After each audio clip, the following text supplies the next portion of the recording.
Hey guys, tonight we slip into the shadows of the medieval world to explore the grim, unglamorous, and often painfully boring reality of being a professional assassin. We're going to peel back the hooded cloak of mystery to reveal a life defined not by cool parkour and eagle dives, but by damp haylofts, aching knees, and the constant, gnawing anxiety of being caught. It's a career path that sounds romantic in stories, but in practice, it's mostly just waiting in the rain for someone to walk out of a door. And let's be honest, you probably wouldn't last a single night without your ergonomic office chair and a steady supply of caffeine. So before you get comfortable, take a moment to like the video and subscribe, but only if you genuinely enjoy what I do here.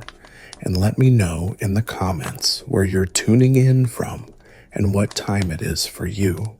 It's always fascinating to see who's joining us from around the world. Now, dim the lights, maybe turn on a fan for that soft background hum, and let's ease into tonight's journey together. Congratulations, you have just secured your first contract. You are officially a blade for hire in the year 1350. You might be imagining yourself perched atop a Gothic cathedral, your silhouette cut against a full moon, cape billowing majestically in the wind as you prepare to drop silently onto a corrupt duke. But I need you to delete that image from your mind immediately. That is the marketing brochure. That is the bard's tale. The reality of your current situation is that you are crouching in a patch of stinging nettles behind a tavern in a town that smells overwhelmingly of boiled cabbage and pig manure. It is raining, not a dramatic, cinematic storm, but a cold, drizzly, miserable mist that soaks through your cloak and somehow makes your underwear damp. You have been in this bush for 4 hours. Your left leg went to sleep 45 minutes ago, and now it feels like a heavy log filled with angry bees. You desperately need to sneeze, but you can't, because sneezing is the #1 cause of death in your profession. This is the first hard lesson of the trade. Being a medieval assassin is about 1% action and 99% aggressive sitting. You are the anti-action hero. If there were a video game about your life right now, the gameplay loop would consist of pressing X to shift your weight slightly to the left to avoid a sharp rock, and pressing Y to shivering quietly. The popular image of the assassin, the nimble shadow warrior leaping across rooftops, is a lovely fantasy, but in the Middle Ages, gravity works exactly the same way it does today. If you try to run across wet slate tiles in leather-soled boots, you aren't going to look cool. You are going to slip, fall 3 stories, and break your pelvis in an alleyway. So you stay on the ground. You stay in the shadows. You stay in the bushes. Your job isn't to be a warrior. It's to be a piece of furniture that occasionally stabs people. You have to blend in with the inanimate objects of the world. You are trying to become indistinguishable from the mud, the brickwork, and the trash. This requires a level of patience that borders on catatonic. You watch a snail slowly make its way across a wet stone. That snail is currently moving faster than your career progression. You count the bricks in the wall opposite you. You listen to the tavern patrons singing drunken songs inside, warm and oblivious, while you slowly lose feeling in your toes. There is a mainstream historical fact that anchors this reality. The most famous historical assassins, the Nizari Ismailis of the 11th and 12th centuries, the original Hashashin, didn't typically rely on ninja-like acrobatics. Their primary weapon wasn't a hidden blade or a smoke bomb. It was social engineering and extreme patience. They would infiltrate a target's household, sometimes posing as servants or scullers for months or even years, just waiting for the single perfect moment to strike. They were masters of the long game. You, shivering in your nettle bush, are playing the budget version of that game. You don't have years. You have until the target finishes his ale and stumbles out to the privy. But let's talk about the physical toll of this anti-action. You are holding a static pose. Your muscles are contracted to keep you small and hidden. After an hour, this starts to burn. After 2 hours, your body begins to rebel. You get cramps in places you didn't know had muscles. Your lower back starts to scream. You are discovering that the human body was simply not designed to squat behind a rain barrel for 6 hours straight. You start bargaining with the universe, promising to be a better person if the target would just come out now. But he doesn't. He orders another round. And then there is the sensory deprivation. To stay hidden, you have to stay still and quiet. This means your brain, starved of stimulation, starts to do weird things. You start hyper-focusing on the itch on your nose. That itch becomes the most important thing in the world. It is a fiery torment, but you can't scratch it because movement attracts the eye. The human eye is wired to detect motion, specifically the motion of a miserable assassin scratching his nose in a dark alley. So you just have to live with the itch.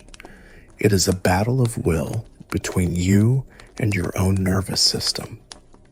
Historians still argue whether the term assassin actually derives from hashish eater, implying that these killers were drugged up to make them fearless, or if it's a derogatory label applied by their enemies to discredit them.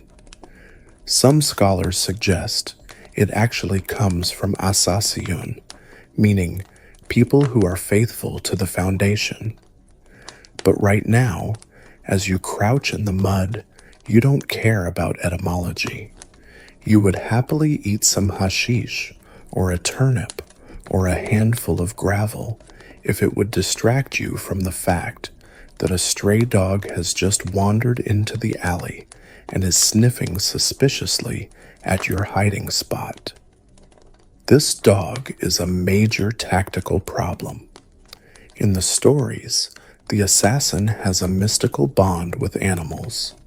In reality, dogs are loud, territorial snitches. If this dog barks, the gig is up. The guards will come, and you will have to explain why you are spooning a rain barrel at 2 a.m.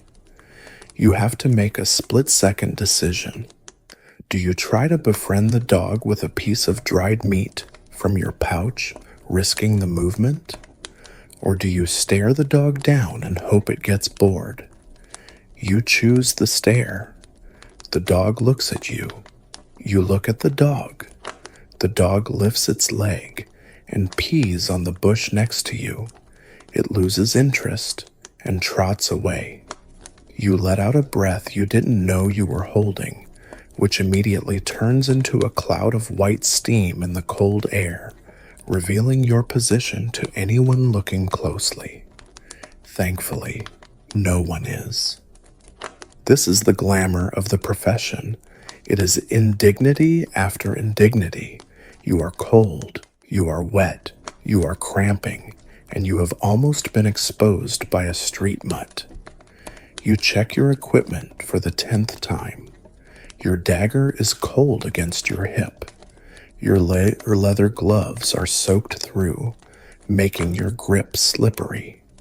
You wonder if you remembered to sharpen the blade, or if you were too distracted by the looming existential dread of your life choices. You start to envy the target. He's inside, warm, drunk, and happy. You are outside, sober and miserable. You start to wonder if maybe you should have just become a baker like your mother wanted. Bakers are warm.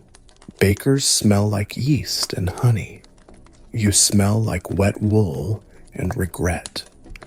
But then, the tavern door creaks open. A beam of golden light cuts through the drizzle. Voices spill out. Someone stumbles into the alley. Your heart slams against your ribs like a trapped bird. The boredom vanishes instantly, replaced by a spike of adrenaline so sharp it makes you nauseous. The anti-action hero is about to see some action. Or, more likely, you're about to realize that's not the target, just a random drunk who needs to vomit. But for now, you tense your frozen muscles, ignore the screaming in your knees, and prepare to move. So the drunk stumbles past your bush, vomits on your boots, and staggers back inside. False alarm, but now you have a new problem. The target didn't come out the back. He went out the front. You hear the heavy oak door slam on the other side of the building. You are now out of position to catch him before he vanishes into the labyrinth of the city. You need to take a shortcut. You look up. There is a 10-foot stone wall separating you from the street. In your mind, conditioned by centuries of heroic ballads, and let's face it, future video games, this is your moment. You are going to run up that wall, grab the ledge, vault over in a fluid motion, and land silently on the other side like a panther. This is medieval parkour. Here is the reality check. Stone walls are not jungle gyms. They are defensive fortifications designed by paranoid architects specifically to stop people like you from doing exactly what you are about to try. You take a running start, your boots squelching in the mud. You hit the wall. The first thing you notice is that medieval masonry is rough. It is jagged. It is essentially a vertical cheese grater waiting for your skin. As you scramble for a handhold, the rough-hewn stone shreds your fingernails and scrapes the knuckles raw. There are no convenient, white-painted ledges marking the path. There is just moss, bird poop, and slippery, wet limestone. And let's talk about your footwear. You aren't wearing high-friction rubber climbing shoes. You are wearing leather boots. Smooth, worn leather. When smooth leather meets wet stone, the coefficient of friction drops to something resembling a banana peel on an ice rink. You plant your foot, push off, and immediately your leg slips out from under you. You slam chest first into the wall. The wind is knocked out of you. Your chin hits a protruding brick. You slide back down into the nettles, leaving a streak of dignity and skin on the masonry. But you are a professional. You try again. This time, you find a grip. You haul your sissip up, grunting with effort. This isn't the silent, graceful ascent of a spider. It is the desperate, scrabbling struggle of a drowning rat. Your knees bang against the stone with every inch you gain. Medieval hose, those tight wool leggings, offer zero impact protection. By the time you reach the top, Your kneecaps feel like they've been worked over with a ball-peen hammer. You finally hook an arm over the top. Success. But wait, this is a medieval city wall. The top isn't a flat, clean surface. It is often capped with broken glass, sharp flint shards, or iron spikes specifically embedded in the mortar to discourage looters and cats. You put your hand right onto a piece of jagged flint. You stifle a scream, biting your tongue. Now your hand is bleeding, which makes your grip even more slippery. You pull yourself onto the roof. You are now on the high ground. In fantasy, this is where you sprint across the tiles, leaping across alleyways. In reality, a medieval roof is a death trap. The tiles are loose, made of slate or clay, and covered in slippery lichens. They are not nailed down, they are held in place by gravity and hope. The moment you put your weight on one, it shifts. It slides. It falls off the roof and crashes into the street below with a sound like a gunshot. The silent assassin has just announced his presence to the entire neighborhood. Every step is a gamble. You are crab walking across the pitch, trying to keep your center of gravity low, looking less like an eagle and more like a terrified gargoyle. The slope is steeper than it looks from the ground. If you slip here, there are no safety nets, just cobblestones 30 feet down. And remember, it's still raining. The roof is an angled slip and slide. There is a mainstream historical fact here. Castle and city walls were sophisticated machines of rejection. They featured elements like batter, sloped bases, which made using ladders difficult, and smooth ashlar facing to prevent climbing. But even domestic architecture was hostile. Most houses had steep pitches to shed snow and rain. They were not built for pedestrian traffic. Some historians still argue about whether historical spies or assassins actually utilized verticality in this way. While there are accounts of sieges where soldiers scaled walls at night, these were usually desperate military operations involving ropes, ladders, and grappling hooks, not free climbing solos. The idea of the roof-running assassin is largely a modern invention. Real infiltrators went through doors, windows, or cellars. They didn't risk their necks on wet slate unless absolutely necessary. You finally reach the edge of the roof, looking down at the street where your target is walking. You have to get down. The leap of faith into a conveniently placed hay cart is not an option. Hay carts are not soft. Hay is compressed, dense, and full of wooden pitchforks. Jumping into one from 3 stories up would be like jumping onto a pile of bricks. You would break your legs, and then the farmer would pitchfork you. So, you have to climb down. Climbing down is infinitely harder than climbing up. You can't see where you are putting your feet. You are dangling by your fingertips, feeling around blindly with your toes for a crack in the mortar. Your arms are shaking from the lactic acid buildup. The adrenaline is fading, replaced by the cold, hard realization that you are stuck 20 feet in the air with a bleeding hand and a cramp in your calf. You eventually manage to drop the last 10 feet, landing in a crouch. But because you are human and not a cat, the impact jars your spine. Your ankles scream in protest. You roll to absorb the momentum, just like they taught you, but you roll right into a puddle of indeterminate muck. You stand up, covered in slime, limping slightly, bleeding from the hand, and wheezing. You look around.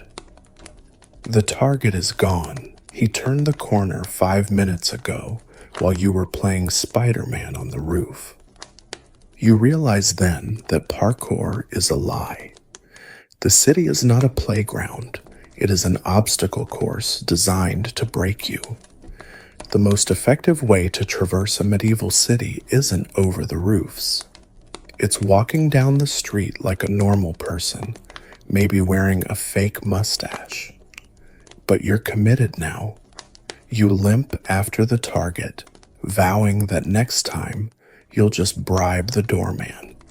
It's expensive, but dental work is harder to come by in the 14th century. You have survived the bush, the dog, and the wall, but now you face a quieter, more insidious torture, the weapon itself. In the fantasy, the assassin's blade is an extension of their body, sleek, hidden, and weightless until the moment of the strike.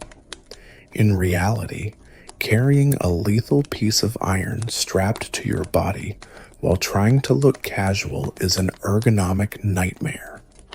You are currently walking down the cobblestone street, trying to blend in, but every step is a reminder that you have a foot-long dagger concealed under your tunic. Let's talk about the physics of concealment.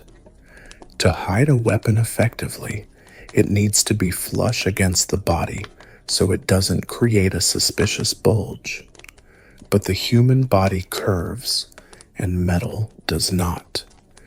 You have a straight, rigid bar of steel pressed against your curved, moving ribs. Every time you twist your torso, the pommel digs into your kidney. Every time you bend over, the point, even in its sheath, pokes your thigh. You are essentially walking around with a metal rib that hates you. You might be wearing a misericord, a long, thin dagger designed to slip between armor plates. It's a beautiful tool for killing, but a terrible tool for commuting. To keep it from falling out of your belt, you've strapped it tight. Too tight. It's cutting off the circulation to your left hip. Your leg is starting to tingle again, not from the cold this time, but from the tourniquet-like pressure of your own gear. And the sheath? It's leather. Cheap, stiff leather. In the damp air, it has become clammy and abrasive. It rubs against your skin with every stride, chafing a raw spot right on your waistline. You are developing a blister in a place you can't scratch in polite society. You start walking with a stiff, unnatural gait to minimize the friction. To an observer, you don't look like a deadly predator. You look like you have a severe case of sciatica or are desperately holding in a fart. Then there is the issue of printing. You are wearing a cloak, which helps, but cloaks blow in the wind. Every gust threatens to expose your arsenal. You find yourself constantly clutching your cloak closed, which looks suspicious. Why is that man holding his coat like he's smuggling a ham? Is he cold or is he armed? In a city where carrying weapons is often restricted to guards and nobles, looking armed is a great way to get stopped, searched, and thrown in a dungeon. You might try to get clever. Maybe you strap a smaller knife to your forearm, like in the movies. This sounds cool until you try to bend your elbow. Suddenly, your arm is a rigid stick. You can't drink a flagon of ale without looking like a robot. If you need to scratch your nose, again with the itching, You risk stabbing yourself in the ear, or perhaps you try the boot knife. This works for about 10 minutes until the knife slips, slides down your ankle, and starts grinding against your heel bone with every step. Now you're limping on both sides. There is a mainstream historical fact here. Concealed carry laws are not new. Medieval cities like London and Paris had strict ordinances against carrying weapons after curfew or within city limits. The hue and cry could be raised against anyone suspicious. If you were caught with a hidden blade, it wasn't just confiscated, you were fined or put in the pillory. The stakes of your concealment aren't just tactical, they are legal. You are walking a tightrope of anxiety, constantly adjusting your belt, sucking in your gut, and praying the wind doesn't gust the wrong way. Historians still argue about the prevalence of specialized assassin weapons. While museums are full of exotic items like spring-loaded daggers or poison rings, most historical killers probably used mundane tools: a eating knife, a heavy rock, or a sturdy piece of wood. Why? Because carrying a dedicated murder weapon is incriminating. If you are caught with a bread knife, you're just a hungry traveler. If you are caught with a double-edged stiletto with a blood groove, you have some explaining to do. But you, the professional, insisted on the cool dagger, and now you are paying the price in chafing. The psychological toll of concealment is also real. You become hyper-aware of your own body. You feel like everyone is looking at your waistline. You start projecting your guilt. That guard glancing your way, he knows. That merchant squinting at you, he sees the outline. You start to sweat, which makes the chafing worse. It's a vicious cycle of discomfort and paranoia. And let's not forget the noise. Metal clinks.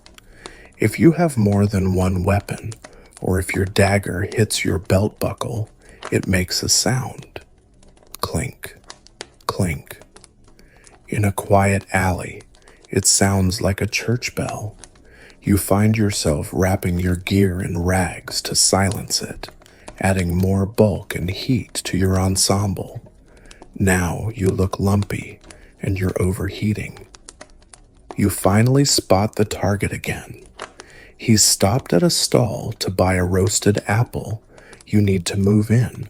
You quicken your pace, but as you do, the dagger shifts. The tip digs sharply into your groin. You wince, stumbling slightly. The target turns. He sees a weird, limping man clutching his stomach and sweating profusely. He doesn't see an assassin. He sees a sick beggar. He tosses a coin at your feet and walks away. You stare at the coin in the mud. You have been defeated not by his guards, but by your own wardrobe. You pick up the coin. At least you can buy some ointment for the rash on your hip. So you've realized that stabbing people is physically demanding, prone to wardrobe malfunctions, and frankly, a bit messy. Naturally, your mind turns to the elegant, sophisticated alternative: poison. In the stories, the assassin uncorks a tiny, ornate crystal vial, pours a single, colorless, odorless drop into the king's wine, and watches him gracefully slump over dead. It's clean, it's distant, and it doesn't require running up any walls. But welcome to the reality of medieval chemistry, where brewing poison is less about science and more about sweating over a cauldron of boiling sludge while trying not to inhale the fumes that are actively melting your own nose hairs. You are now in your laboratory, which is actually just the back corner of your drafty lodgings, where you've set up a small brazier. Ventilation is a concept from the future. Here, the air quality is best described as spicy. You are attempting to brew a concoction of hemlock, wolfsbane, and perhaps a dash of arsenic if you have the connections to get it. The first thing you notice is the smell. Wolfsbane doesn't smell like wolves or bane. It smells like bitter, acrid death. As you crush the dried roots with a mortar and pestle, a fine dust rises into the air. You inhale, your throat immediately closes up. You spend the next 10 minutes coughing so hard, you see stars. Congratulations, you have just poisoned yourself, mildly. The process involves a lot of boiling. You have to reduce these plant extracts down to a potent resin. This takes hours. You are hovering over a bubbling pot of forbidden soup, stirring it with a glass rod, or a stick, let's be real.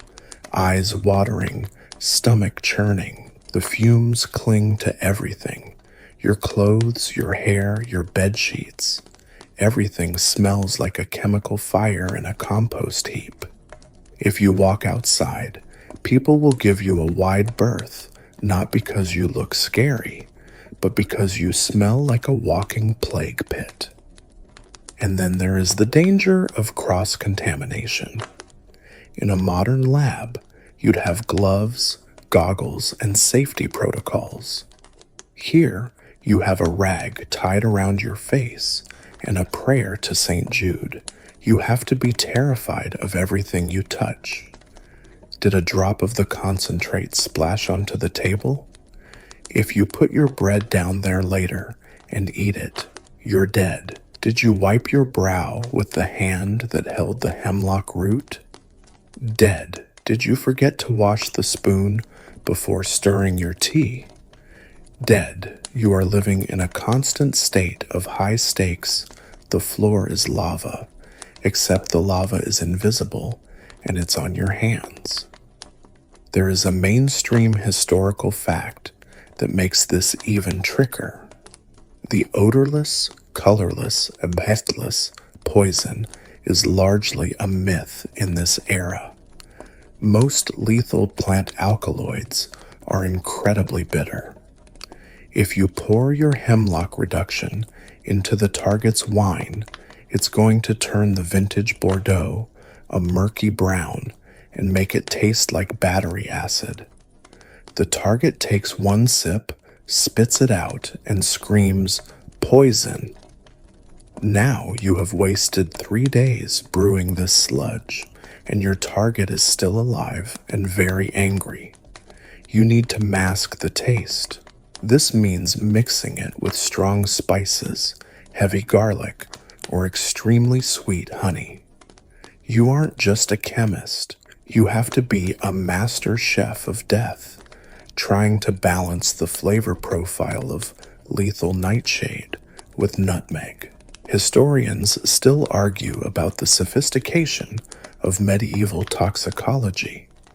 While we have treatises on poisons and their antidotes, some scholars suggest that many poisonings were actually just cases of dysentery or food poisoning that got blamed on assassins because it sounded cooler. A bad oyster could do your job for you, and it's free. But you, the professional, insist on the botanical route. Then there are the quirky ingredients. Medieval recipes are often a mix of actual science and absolute nonsense. You might be following a scroll that tells you to add the sweat of a toad or powdered basilisk eye.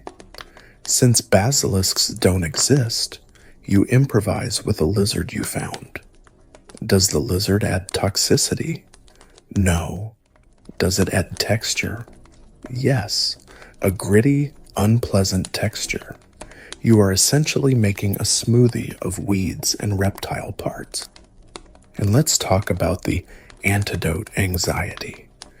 Because you are working with these substances daily, you become paranoid that you are slowly absorbing them. You start buying unicorn horn, narwhal tusk, or bezoars, calcified hairballs from goat stomachs, from traveling merchants. You grind these up and drink them, hoping they will neutralize the arsenic. They won't, but they will give you a stomach ache, which you will immediately interpret as the first sign of poisoning, leading to a panic attack where you try to induce vomiting in a bucket. It's a glamorous life. Finally, you have the delivery system. You can't just carry a cauldron of poison around. You need to dry it into a powder or paste. This involves scraping the sticky, toxic residue off the pot.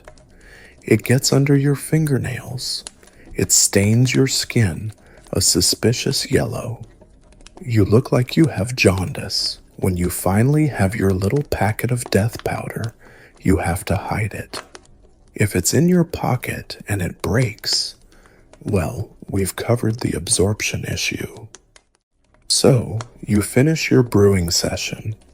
You are nauseous, your head is pounding, your hands are shaking, and you smell like a swamp witch. You have a small vial of brown sludge that might kill a man or might just give him mild cramps. You look at your dagger, then at the vial. Maybe the stabbing wasn't so bad after all. At least the dagger doesn't give you a headache just by looking at it. But you've committed to the chemistry. Now you just have to find a way to get this bitter brown goo into the target's food without him noticing that his roast chicken looks like it was dipped in tar. With your poison bubbling uselessly in a vial and your dagger chafing your hip, you realize that the direct approach is failing. The target is too guarded, the walls are too slippery, and the dogs are too loud. To get close enough to strike, you need to disappear. You need to become invisible. But in the 14th century, invisibility cloaks are in short supply. The only way to vanish is to become something so incredibly mundane, so aggressively uninteresting, that the human eye simply slides off you like rain off a duck. You are about to master the high art of being boring. Welcome to the world of social camouflage. In the stories, the master of disguise puts on a fake nose, a wig, and an eye patch, transforming into a flamboyant merchant or a foreign dignitary. In reality, dressing up as someone interesting is a terrible idea. Interesting people get looked at. Interesting people get asked questions like, "Who are you?" and "Why is your nose made of wax?" You don't want to be interesting. You want to be Odo the turnip farmer. You spend weeks preparing for this role. It is the ultimate method acting challenge, but instead of winning an Oscar, the prize is not being hanged. First, you have to get the look right. This involves sumptuary laws, a mainstream historical fact that dictates exactly what you can wear based on your income and social class. If you dress slightly too well, say, wearing a tunic with a bit of embroidery or shoes with pointed toes, you are breaking the law. You will be stopped by the fashion police, literal city guards, and fined. If you dress too poorly, you look like a vagrant, and you'll be thrown out of the city. You have to hit the sweet spot of respectable poverty. So you source a tunic of undyed, rough-spun wool. It is the color of dirt. You find a pair of hose that have been patched so many times they are more patch than hose.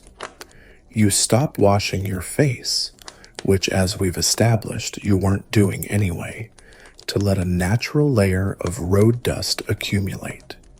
You are trying to achieve a texture that says, I have no money, no political opinions, and I am possibly contagious. But the costume is the easy part. The hard part is the behavior. You have to learn to stand in a marketplace for 6 hours without looking like you are waiting for someone. Have you ever tried to look like you are contemplating a basket of onions for 45 minutes? It is agonizing. If you look too intense, people think you're a thief. If you look too bored, people think you're a spy. You have to adopt the peasant stare, a slack-jawed, glassy-eyed gaze that suggests your mind is entirely occupied by thoughts of rainfall patterns and porridge. You practice your slouch. Assassins are fit. You have core strength. But Odo the turnip farmer has a bad back from 30 years of tilling the soil. You have to collapse your chest, round your shoulders, and shuffle. You have to suppress your natural, predator-like grace and replace it with a heavy, plodding gait. You walk like your feet hurt, which isn't hard because, thanks to your cheap disguise boots, they actually do. Then there is the issue of dialect. Medieval Europe is hyper-localized. People from the next valley over might speak with a completely different accent. If you open your mouth and sound like you're from the capital, you are burned. There is a quirky historical tidbit involving shibboleths, words or phrases used to distinguish foreigners. In 1302, during the Matins of Bruges, the Flemish militia identified French occupiers by asking them to say "Schild en vriend," shield and friend. The French couldn't pronounce the hard gutturals, and, well, let's just say it didn't end well for them. So you keep your mouth shut. You become a grunt-based communicator. Someone bumps into you? Grunt. Merchant asks if you wanted to buy cheese? Grunt and shake head. You are reducing your personality to a series of non-committal noises. It is lonely, isolating work. You are surrounded by people, by the bustle of the city, by life, but you cannot participate. You are a ghost, haunting a vegetable stall. You also have to worry about your hands. This is a dead giveaway. A professional killer has calluses from weapons training, sure, but they also have dexterity. A peasant has hands that look like gnarled tree roots. Their fingernails are broken. Their skin is cracked from the frost. Their knuckles are swollen. You might spend days rubbing your hands with dirt and walnuts to stain them, or deliberately roughening your skimways against a brick wall.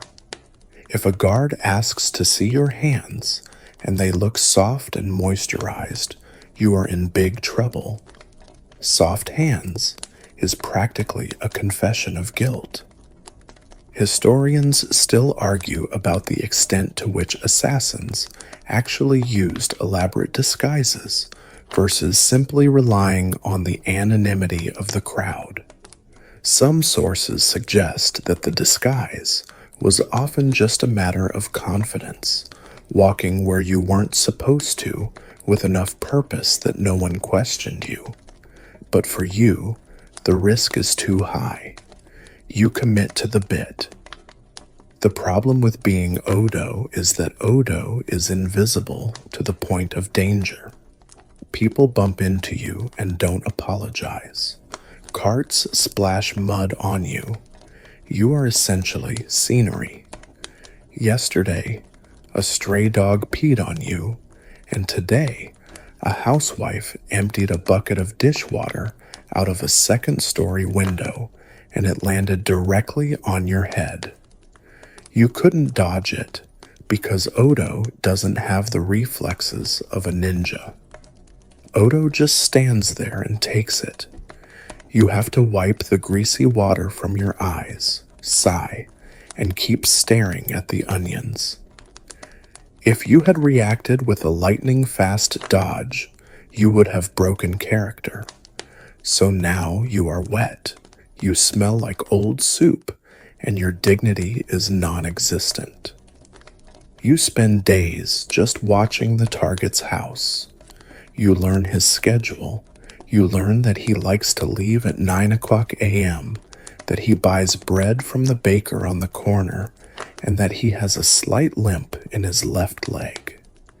You gather all this intel while leaning against a wall, holding a basket of turnips that are slowly rotting.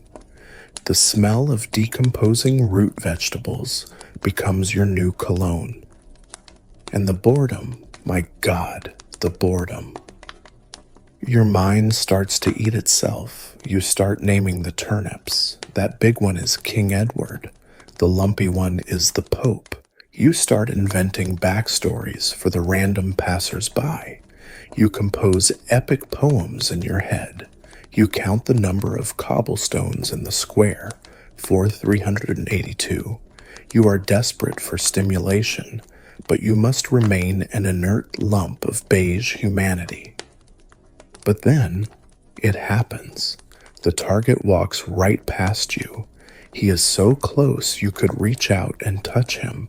He looks right at you, or rather, through you. He sees the dirty tunic, the slumped shoulders, the basket of rotting turnips. His eyes slide past without a flicker of recognition or interest. You are less than a threat. You are background noise. You have succeeded. You have become so boring that you have ceased to exist in his world. As he passes, you feel the urge to strike, but you can't. There are too many witnesses. You are just doing reconnaissance. You watch him walk away, safe in his arrogance, unaware that the dirty farmer he just ignored is plotting his demise.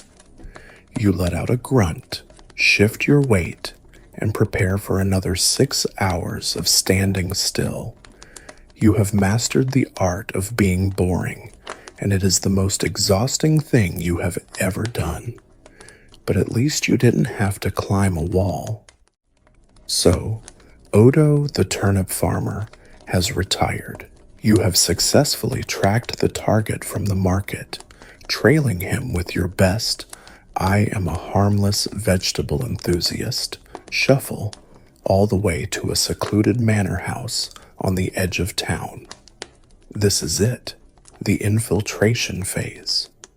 You slip over the garden wall, much easier than the city wall, thankfully, and find yourself looking for a vantage point. A tree? Too exposed. A bush? We did that in section 1, and the nettle scars still itch. You spot the barn, specifically the hayloft. It overlooks the courtyard. It offers cover. It seems perfect. You climb up the ladder and burrow into the hay. In the movies, diving into a haystack is like landing in a cloud of marshmallows.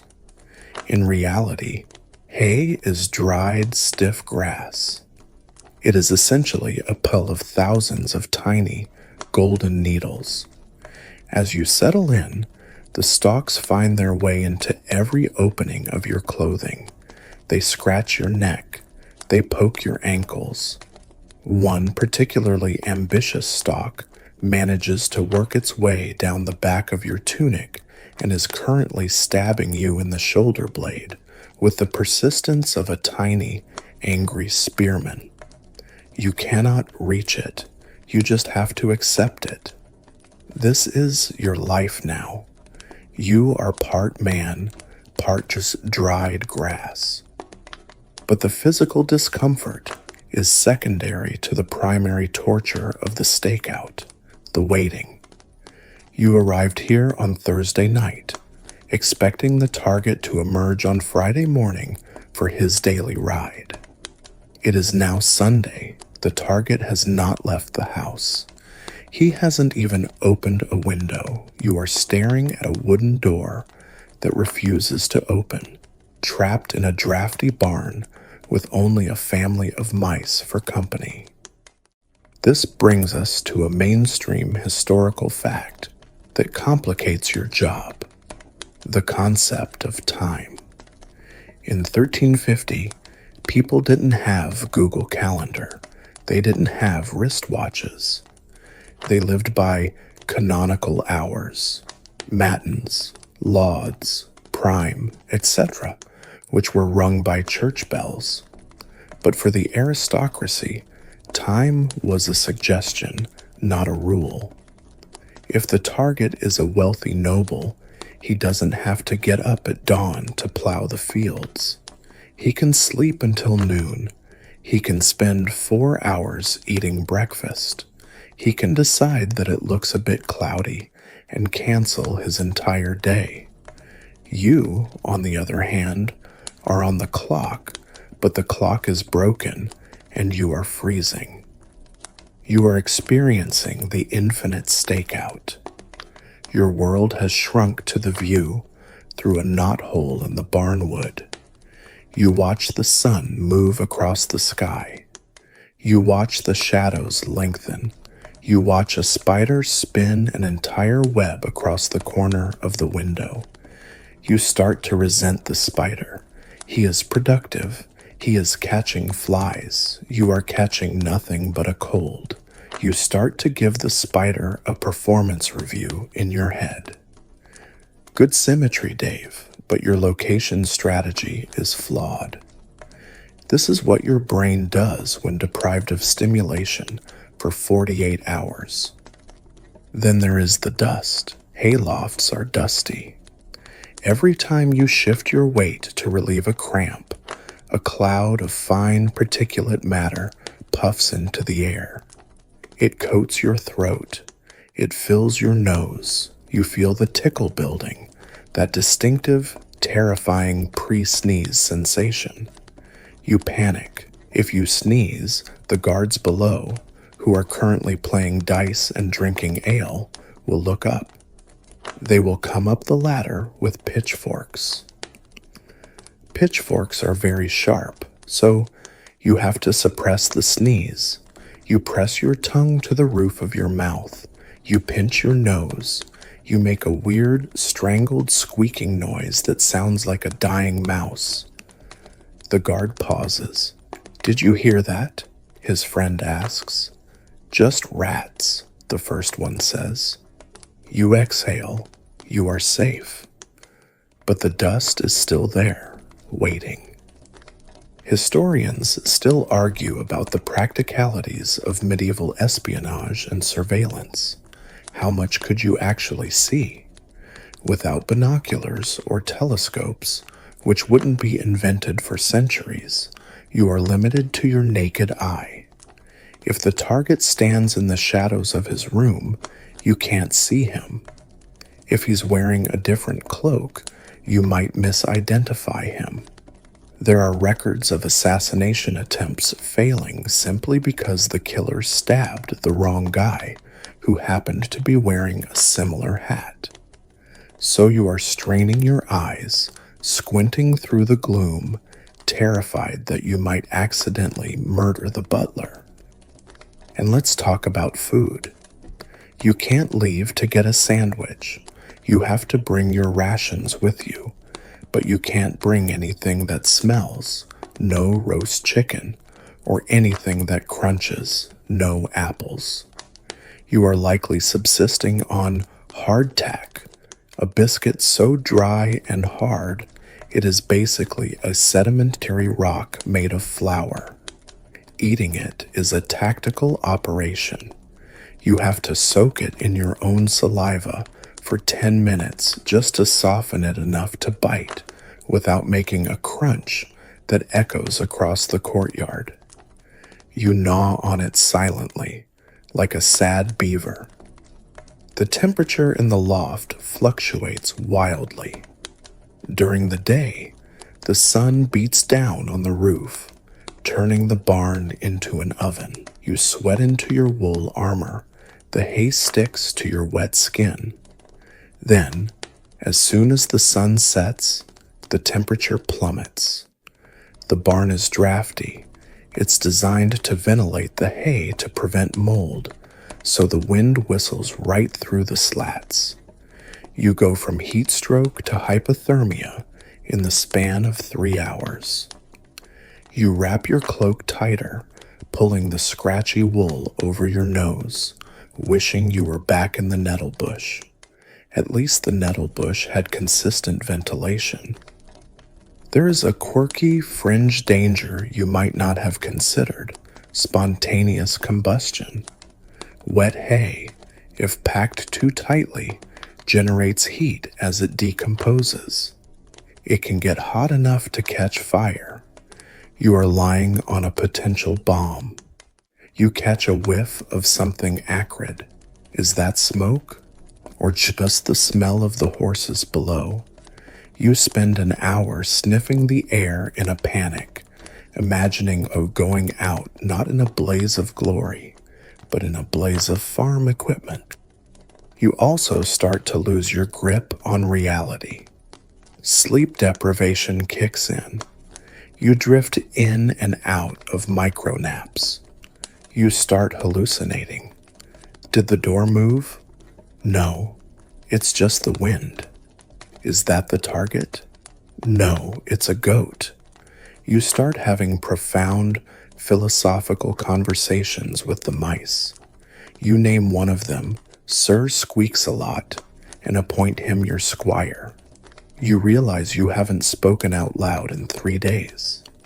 When you try to whisper to yourself just to hear a voice, it comes out as a dry croak. Finally, movement. The door opens. Your heart leaps. You grip your dagger. The adrenaline flushes through your system, waking up your dormant muscles. A figure steps out. Is it him? Is it the Duke? You squint. The figure walks into the center of the courtyard, stretches, and dumps a bucket of slops onto the cobblestones. It's the scullery maid. She goes back inside. The door slams. You slump back into the hay. The adrenaline crash is brutal. You are more tired than before. You hate the Duke. You hate the maid. You hate Sir Squeaks-a-Lot. You realize that what assassination is actually just aggressive camping. You check the sun. It's setting again. Another night in the loft. Another night of fighting the urge to sneeze. You wonder if the target is even home. Maybe he went on vacation. Maybe he died of natural causes while you were up here eating rocks. But you can't leave. You are the infinite stakeout.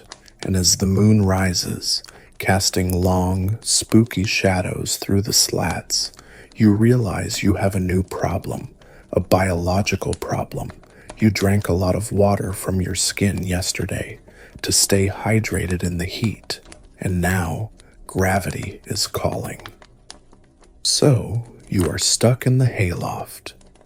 The target is elusive, the boredom is crushing, and Sir Squeaks-a-Lot the mouse is ignoring you.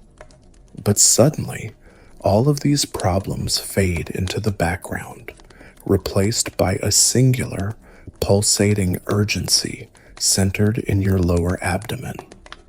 You made a tactical error. You stayed hydrated in the heat of the day. Drinking that extra skin of water seemed like a smart, health-conscious move. Now, in the silence of the night, it feels like a betrayal. Nature is calling, and she is not leaving a voicemail. She is banging on the door with a battering ram. This brings us to the most unglamorous, undiscussed aspect of the assassin's trade: the bathroom problem. In video games and movies, the hero can crouch in a ventilation shaft for 3 days without ever needing to unzip. Their bladders are apparently black holes that absorb liquid and convert it into pure justice. Your bladder, however, is a standard medieval organ, roughly the size of a grapefruit, and it is currently screaming at you to release the pressure. You survey your surroundings. You are in a wooden loft. Below you, separated by a floor made of planks with generous gaps between them, are the guards. They are sitting around a lantern, gambling. It is quiet. If you were to simply let it go directly onto the floor, the sound would be catastrophic. The acoustic properties of a stream of liquid hitting dry wood in a silent barn are essentially that of a drum roll. Splash, drip, drip. And then there is the gravity issue. Liquids flow downhill. If you relieve yourself on the floorboards, the fluid will inevitably find a crack. It will drip through. Picture the scene. A burly guard is about to roll the dice, hoping for a double six, when suddenly a warm, mysterious rain starts falling on his helmet. He looks up. He sees a dark stain spreading on the ceiling. He raises the alarm. You are discovered, arrested, and executed, all because you couldn't hold it. It is the most humiliating way to die in the history of espionage. You consider your options. Do you have a container? You check your belt. You have your empty water skin. It's made of leather. It's flexible. Theoretically, you could use it. But have you ever tried to fulfill a floppy leather bag with liquid while crouching in the dark, shivering from cold, with trembling hands? The margin for error is non-existent. If you miss, you soak your breeches. If you fill it, what do you do with it? Now you are carrying a bag of warm urine on your belt. If you have to run or roll, it might burst.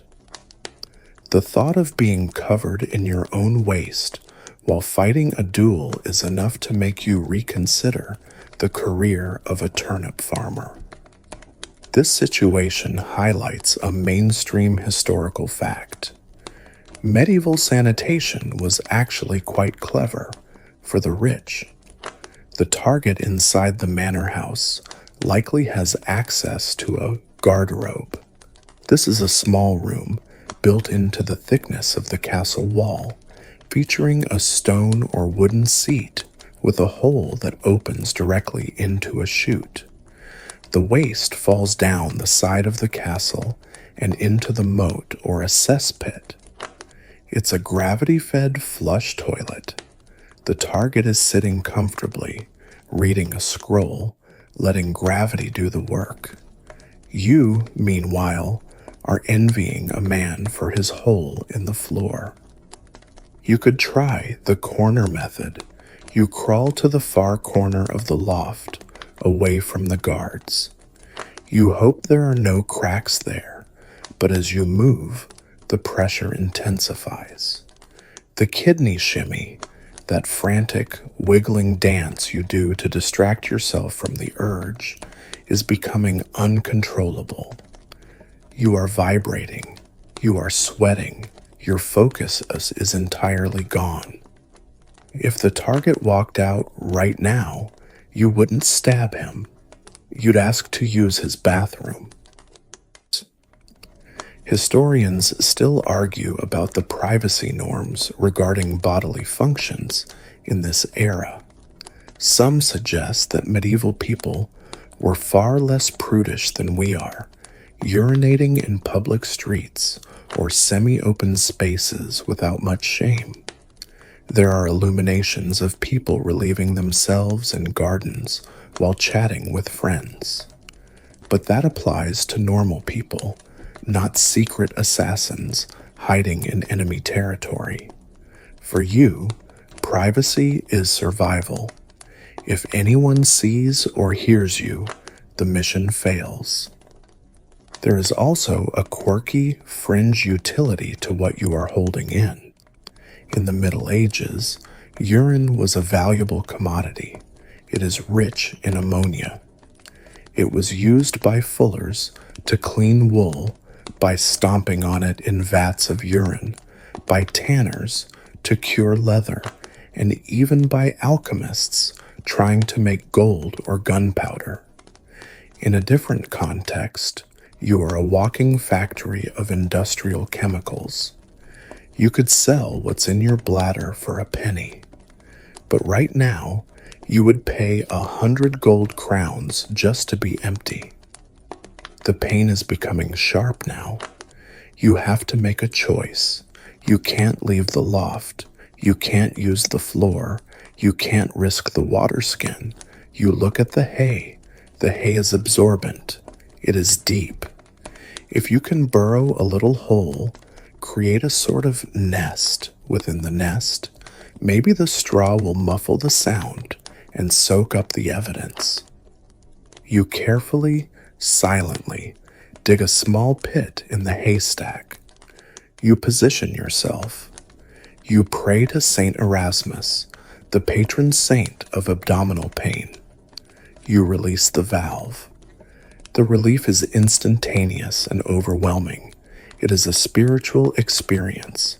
Your vision clears. Your muscles relax. For 10 seconds, you are the happiest person in Europe. But then, the consequences set in. The sound was mostly muffled. You pause, holding your breath, listening to the guards below. Did you hear a hiss? One asks. Just the wind in the thatch, the other replies. You survive the acoustic check, but now comes the olfactory assault. Warm urine in a cold, damp barn releases steam. The smell of ammonia begins to rise. It mixes with the smell of the dusty hay, the horses below, and your own unwashed body. It is a pungent cocktail. And now, you have a new problem. You are lying next to a wet patch of hay. Capillary action dictates that the liquid will spread. You have to scoot away from your own creation, backing into a colder, draftier part of the loft. You have effectively contaminated your own safe house. You have fouled your own nest. You settle back down, shivering, trying to ignore the smell. You realize that this is the glamour they leave out of the ballads. When the bard sings of the Black Blade of the North, he doesn't mention the part where the Black Blade had to pee in a pile of grass and then sleep next to it for 6 hours. This moment of vulnerability changes you. It strips away the last vestiges of your ego. You are not a cool, detached killer. You are a biological organism fighting a losing battle against your own metabolism. You start to worry about the future. What if you have to poop? That is a scenario too dark to contemplate. You resolve to stop eating the hardtack immediately. You will fast. You will dehydrate. You will become a withered husk if that's what it takes to avoid another bathroom crisis. You check the knothole again. The courtyard is still empty. The target is still inside, probably sleeping on a feather bed, having just used his guardrobe. The injustice burns hotter than the chilblains on your toes. You vow that when you finally catch him, you won't just do it for the money. You'll do it for the bladder. You'll do it for the indignity of the hayloft. But for now, you are empty. You are cold. You are smelling of ammonia, and you are waiting. The night drags on. and you realize that while you have conquered the immediate biological threat, the psychological damage of being a bedwetter by necessity will haunt you far longer than any ghost. You pull your cloak tighter, try to find a dry patch of straw, and settle in for the long, smelly hall. You have escaped the hayloft, smelling of ammonia and failure, only to discover that your target has moved again. He has retreated behind the secondary walls of the inner citadel, or perhaps traveled to a neighboring monastery for a spiritual retreat, hiding from people like you. To follow him, Odo the turnip farmer is no longer sufficient. Odo doesn't have security clearance. You need a disguise that commands respect, deflects suspicion, and allows you to walk through heavily guarded gates without being frisked. You need to become a man of God. You acquire a monk's habit. In the stories, the assassin's disguise is always tailored, clean, and smells of incense. In reality, you probably stole this off a clothesline behind a priory, or worse, bought it from a fence who stripped it off a dead friar. It is heavy, brown, and coarse. This isn't merino wool, it is penitential wool. It was literally designed to be uncomfortable, to remind the wearer of the suffering of the saints. Putting it on feels like wrapping yourself in a carpet made of steel wool and thistles. But the texture is the least of your worries. As your body heat warms the fabric, you realize that this robe is already occupied. It is a thriving metropolis of pediculus humanus corporis, body lice, and not just a few stragglers. This robe is a louse condo, a louse empire. As you pull the cowl over your head to hide your face, you feel the first movement. A tiny, tickling crawl across your shoulder blade, then another on your lower back, then a sharp, stinging bite. You are now experiencing the holy itch. In the Middle Ages, lice were so common they were practically considered a bodily fluid. There is a quirky, fringe historical anecdote involving Thomas Becket, the Archbishop of Canterbury. When he was murdered and his body was stripped for burial, his hair shirt was found to be seething with so many lice that they boiled over like water in a simmering pot. His admirers didn't think this was gross. They thought it was a sign of his extreme holiness. They called lice the pearls of God. Well, you are currently wearing a necklace of God's pearls, and let me tell you, they don't feel holy. They feel like being eaten alive by microscopic vampires. You have to walk toward the gatehouse. The guards are watching. You must adopt the posture of a serene, contemplative Benedictine. You clasp your hands inside your sleeves, a classic monk move that also hides your weapons. You lower your eyes, you slow your breathing, but inside you are screaming. A louse is navigating the sensitive skin behind your knee.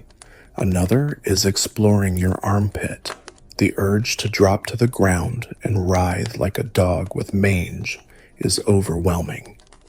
But you can't. Monks don't writhe. Monks endure. You reach the checkpoint. The guard is a bored, burly man with a pike. He looks you up and down. "Business, brother?" he grunts. You have to answer. You can't just grunt like Odo. You need a voice that sounds educated, but humble. "Pax vobiscum, my son," you say, your voice tight with the effort of not scratching your groin. "I bear missives for the abbot." The guard squints at you. You look twitchy, Father. I am in deep prayer, you lie, wrestling with demons. Aye, well, keep your demons on your side of the gate, he says. This interaction highlights a mainstream historical fact, the mobility of the clergy. In a world where most peasants never traveled more than 10 miles from their birthplace, monks and friars were the original frequent flyers. They traveled between monasteries, carried mail, managed estates, and went on pilgrimages. A monk at a gate was a common sight, which is why it is the perfect cover. It is the high-vis vest and clipboard of the 14th century. If you look like you belong to the church, people generally assume you are supposed to be there. However, historians still argue about the effectiveness of gate security. Some scholars suggest that in times of peace, gates were mostly toll booths for collecting taxes on goods, not rigorous security checkpoints. Unless you were carrying a wagon load of wine or looking obviously like a bandit, you were waved through. Others argue that during times of unrest or plague, travel passes were strictly checked. You are praying, genuinely praying this time, that this guard subscribes to the lax toll booth theory. He steps closer. He sniffs. Remember, you smell like the hayloft incident, old sweat and damp wool. You smell like a barn, Father, he notes. Humility, you improvise. I sleep with the beasts, as our Lord did. He buys it. Or maybe he just doesn't want to smell you anymore. He waves you through. You walk into the inner courtyard. You have breached the perimeter. You are in. The adrenaline spike fades, replaced instantly by the return of the itch. Now that you are safe, the psychological need to scratch intensifies tenfold. You duck into a shadowy cloister walkway. You check to make sure no one is watching. Then you go to town. You are clawing at your own ribs through the thick wool. It is an ecstasy of relief, followed immediately by the burning pain of raw skin. But you can't take the robe off. You are deep in enemy territory. This itchy, infested sack is your only shield. If you take it off, you are just a weird guy with a dagger. If you keep it on, you are Brother Itchy, a respected member of the community. You have to live in the robe. You have to sleep in the robe. You are essentially trapped in a torture device made of fabric. You try to distract yourself by thinking about the target. He's here somewhere. Maybe he's in the chapel. You head that way, moving with the slow, gliding step of a friar, which also happens to be the walk of a man trying not to agitate the lice in his trousers. As you walk, you notice other monks passing by. You wonder if they are itchy too. You share a silent nod with a passing brother. He looks miserable. Is he also an assassin, or just a regular monk regretting his life choices? You realize that the monastic calm you see in paintings might actually just be a state of catatonic dissociation induced by constant parasitic infestation.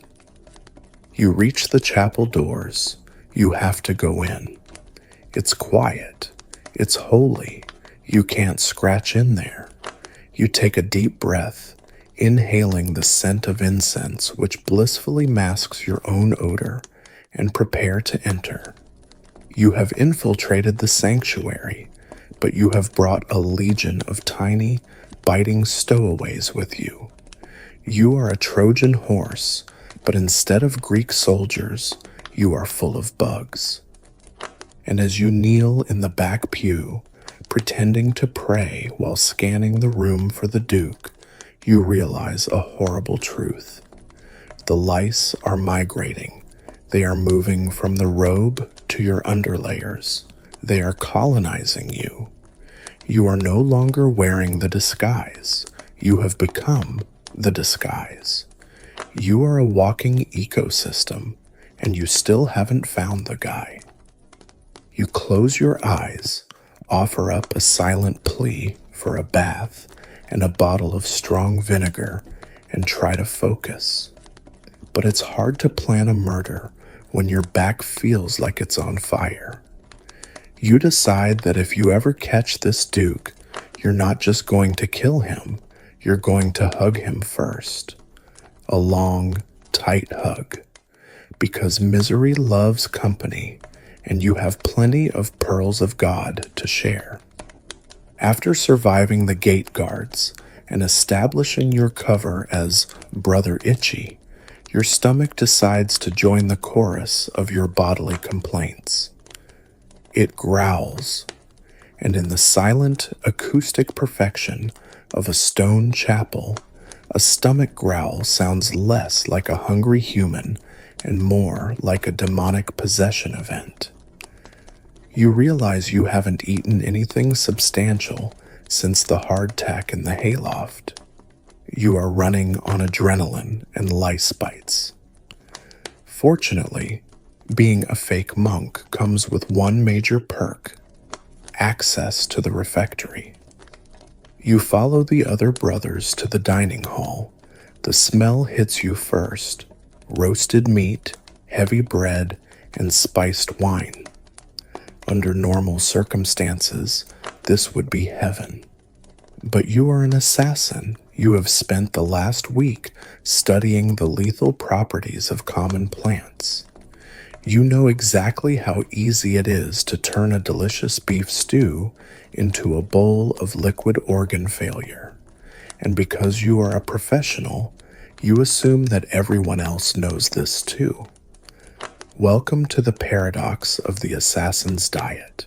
You are starving to death, but you are too terrified to eat. You take your seat on a bench. The rule of the order is silence during meals. This is good for your disguise, because you don't have to make up more lies about your background, but it is bad for your anxiety. Silence breeds paranoia. You stare at the wooden bowl placed in front of you. It is filled with a dark, thick pottage. It looks exactly like the hemlock sludge you brewed back in Section 4. Is it seasoned with savory herbs, or is that the bitter tang of wolfsbane? You look at the chunk of bread. Is that flour dust on the crust, or is it powdered arsenic? This is the psychological tax of your trade. You have projected your own lethal capabilities onto the rest of the world. You assume the cook is an assassin. You assume the server is a spy. You assume the abbot is running a murder cult. You are suffering from professional projection. There is a mainstream historical fact that fuels your fear: the practice of credence. In royal courts and noble households, high-ranking individuals had their food and drink tested by servants, tasters, before it touched their lips. The food was often placed on a side table, a credenza, to prove it was safe. But here's the rub. You are not a king. You are a fake monk in the cheap seats. You don't have a taster. You are the taster. If this soup is poisoned, your only warning system is your own nervous system shutting down. You look to your left. A large, jovial friar is shoveling the pottage into his mouth with the enthusiasm of a man who truly loves lentils. You decide to use him as your canary in the coal mine. You watch him chew. You watch him swallow. You wait. Is he sweating? Is he clutching his throat? No, he's reaching for seconds. Okay, the pottage might be safe, or maybe he has built up an immunity to iocane powder. You can't be sure. You tentatively lift your spoon. Your hand is shaking, partly from the hunger, partly from the fear. You take a tiny sip. The flavor hits your tongue. It's strong, overspiced. In the Middle Ages, spices like nutmeg, cloves, and cinnamon were expensive status symbols, but they were also excellent at masking the taste of spoilage or poison. Your brain goes into overdrive. Is that cloves, or is it the metallic tang of mercury? You swallow. You wait for the cramps. Nothing happens. Yet. But poison isn't the only threat on the table. You look at the bread again. It's rye bread, dark, dense, and potentially hallucinogenic. You are terrified of St. Anthony's fire or ergotism. This is a very real, very nasty condition caused by a fungus, Claviceps purpurea, that grows on damp rye. It causes burning sensations in the limbs, gangrene, and vivid, terrifying hallucinations. If you eat moldy bread, you might not die immediately, but you might spend the rest of the mission fighting imaginary dragons while your fingers turn black and fall off. Given your current luck with the hayloft and the lice, getting high on fungus bread seems statistically probable. You look at your goblet of wine or ale. Liquid is the easiest delivery system for death. Historians still argue about the existence and prevalence of poison rings, jewelry with a hidden compartment used to slip powder into a drink. While many examples in museums are actually Victorian forgeries or mourning rings meant to hold hair, the idea of them is enough to make you sweat. Did the server's hand hover over your cup for too long? Did he twist a ring you decide to switch cups with the empty seat next to you, just in case? Then you realize that makes you look insane. You switch it back. So, you adopt the nibble and wait strategy. You eat a crumb of bread. You wait 5 minutes. You take a sip of ale. You wait 5 minutes. You are eating at a glacial pace. The other monks are finishing up, wiping their bowls clean with bread, while you are surgically dissecting a turnip. You look like a picky toddler. The abbot frowns at you from the high table. You smile back weakly, pointing to your stomach and grimacing, miming fasting for penance. He nods. It's a great cover, but it means you remain hungry. Then the physical symptoms start, but they aren't from poison, they are from stress.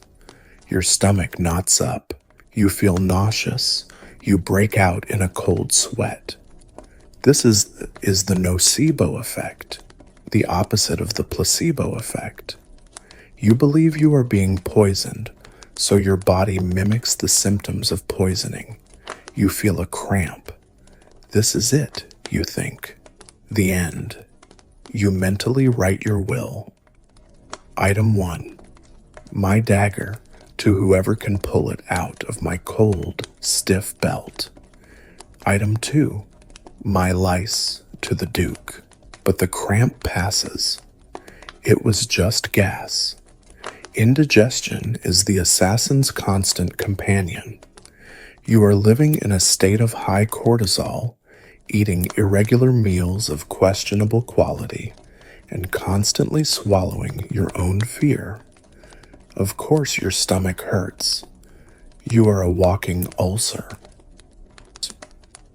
You wish you had a unicorn horn.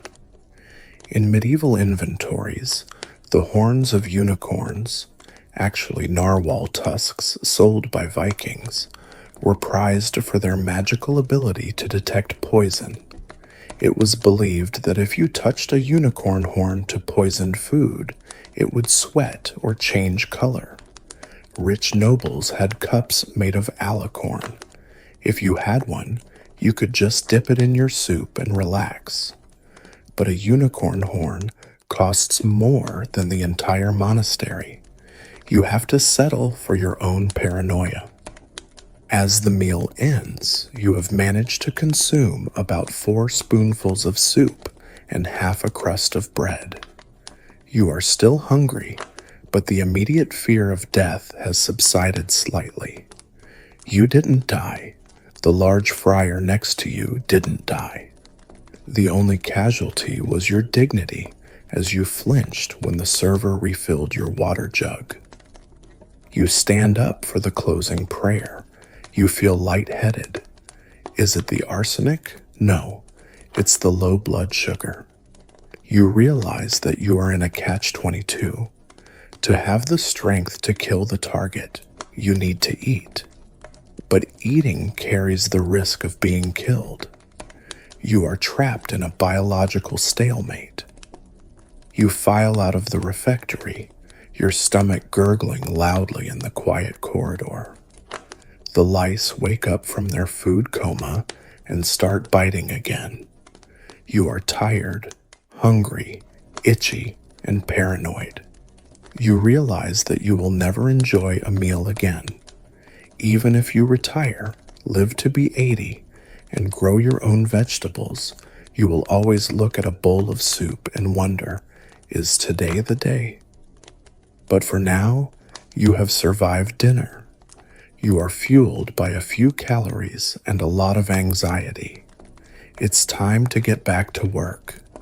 You have a duke to find, and hopefully, he isn't eating dinner, because if you have to watch someone else enjoy a roast chicken right now without fear of dying, you might just kill him out of sheer jealousy.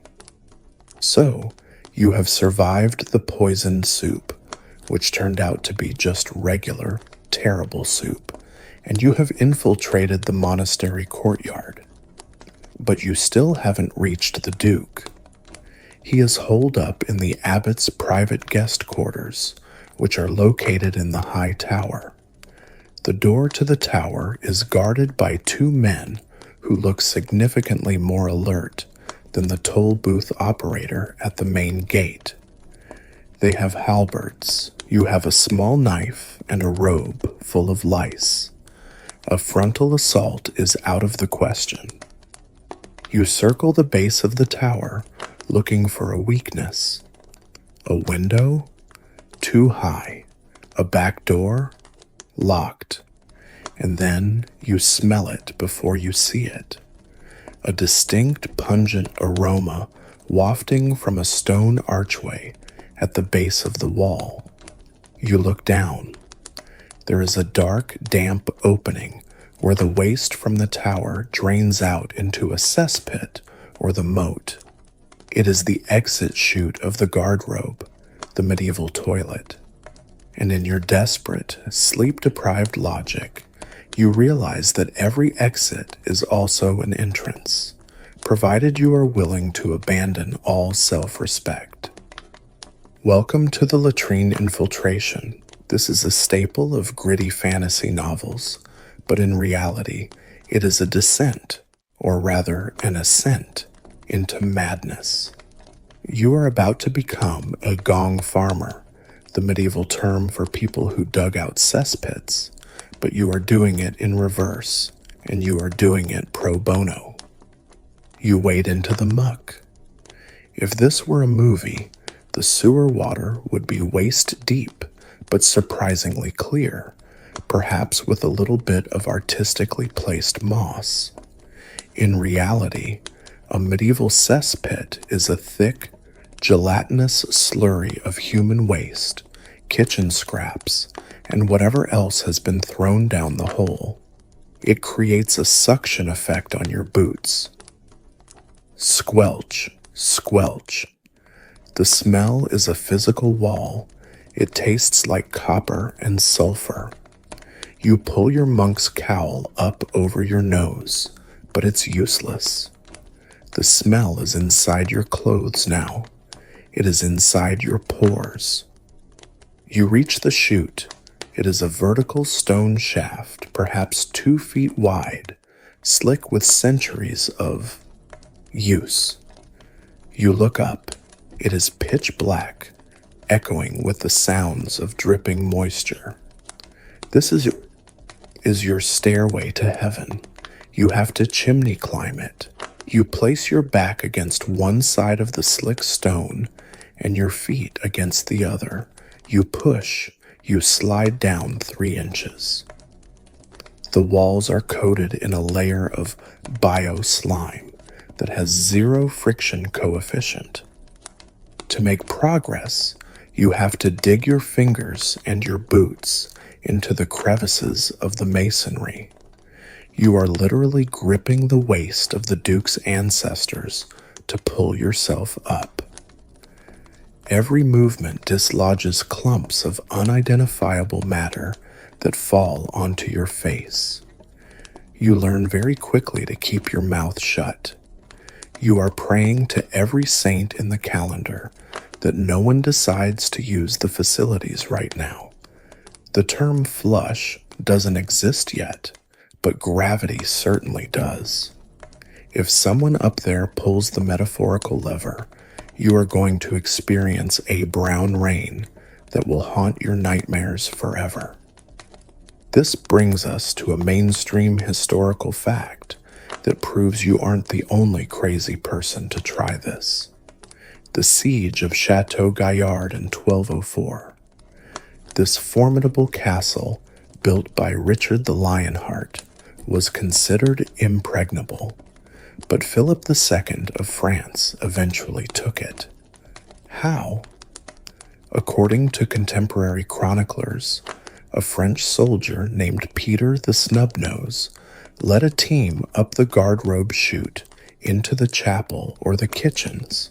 Accounts vary. They climbed up the toilet to unlock the gates. It is one of history's most successful and most disgusting special ops missions. So, as you slip and slide your way up the shaft, take comfort in the fact that you are following in the footsteps of heroes. Very smelly heroes. Historians still argue about the logistics of these latrine assaults. Some skeptics point out that many garderobe chutes were deliberately built to narrow at the bottom precisely to prevent this kind of intrusion, or were barred with iron grates. They argue that Peter the Snubnose might have actually climbed a low chapel window, and the toilet story was just a way to embarrass the English defenders. You got beaten by a guy who climbed up the loo is a pretty sick medieval burn. You, however, are currently discovering that this particular chute is indeed wide enough for a human, which is lucky for your mission, but unlucky for your dignity. The climb is exhausting. You are engaging muscles that have no name. You are pressing outward with your legs until your thighs tremble, just to keep from sliding back down into the pit. Your dagger, that ergonomic nightmare from Section 3, is scraping against the stone, threatening to get wedged and trap you there like a cork in a bottle. The air in the shaft is toxic. Methane and ammonia are lighter than air, so they drift up. You are climbing through a column of flammable, suffocating gas. You start to feel dizzy. Is it the exertion, or are you getting high on sewer fumes? And then there is the texture. You encounter something soft, something mossy. It's a clump of sphagnum moss, likely used as toilet paper and discarded. Remember how fond you were of moss in Section 1 and 4? How you used it to plug drafts? Well, here it is again. haunting you in its afterlife. You brush it aside, trying not to think about its previous application. Quirky fringe fact: while moss and hay were common for the poor, the wealthy sometimes used grooming sticks or scrapers, and in some very fancy households, scraps of wool or linen. If you encounter a piece of velvet rag stuck to the wall, you know you are getting close to the nobility. It's the closest thing to a mile marker you have in this dark tunnel. You are inching upward, 5 feet, 10 feet. You hear voices echoing down from above. You freeze. "I tell you, the roast was too dry," a voice says. "It's the new cook," another replies. The voices are distorted, booming down the stone tube. You realize you are eavesdropping through the toilet. It is the most effective bugging device in history, but it also means you are close. You are just a few feet away from the throne room. But now you face the final hurdle, the seat itself. You reach the top of the shaft. You can see the faint outline of the wooden bench and the hole above you.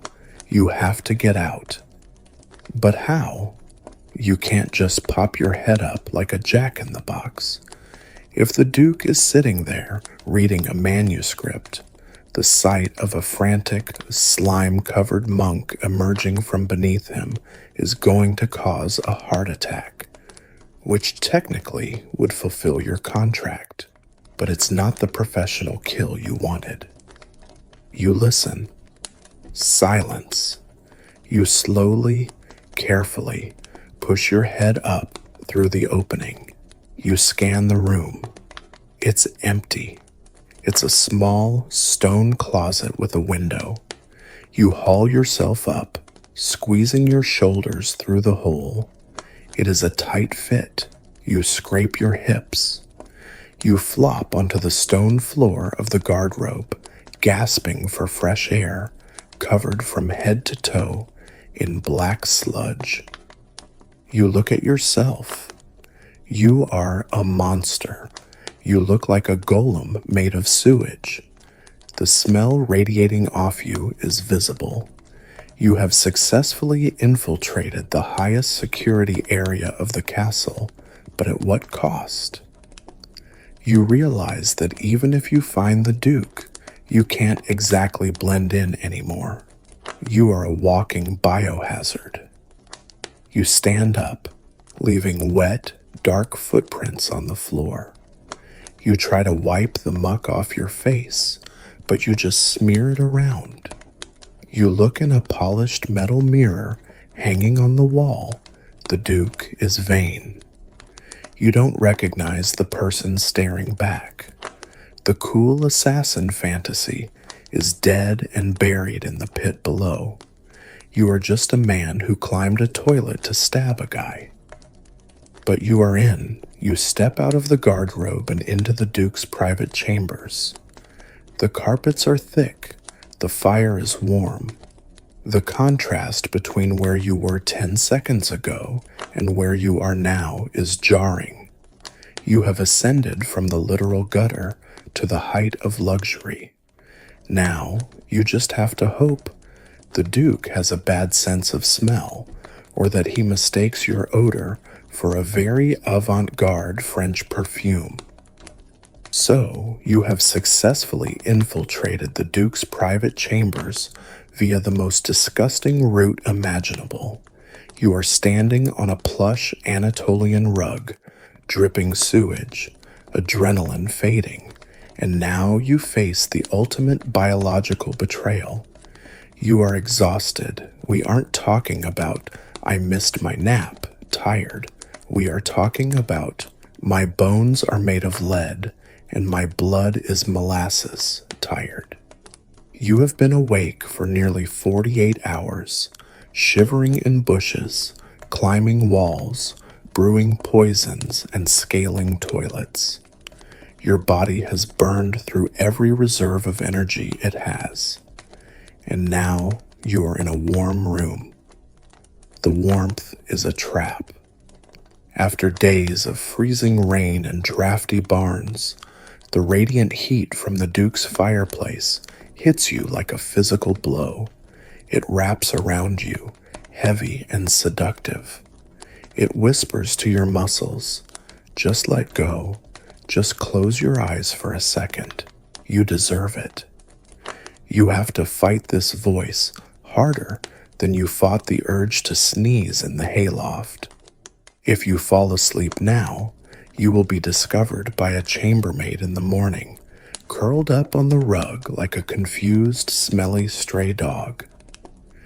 You will be arrested, and you will be too groggy to even run away. In the modern world, this is the moment you would crack open a Red Bull or down a double espresso. You would chemically bully your brain into alertness. But here's the cruel mainstream historical fact. Caffeine does not exist in your world. Not really. Coffee beans are still growing wild in the highlands of Ethiopia. Tea leaves are locked away in China. Chocolate is a secret of the Maya and Aztecs. Europe in 1350 runs entirely on depressants. Everyone drinks ale, wine, or mead, all of which make you sleepy. There is no stimulant culture. You are fighting the Sandman with zero chemical weapons. So, you have to get creative. You slide behind a heavy tapestry depicting a hunting scene.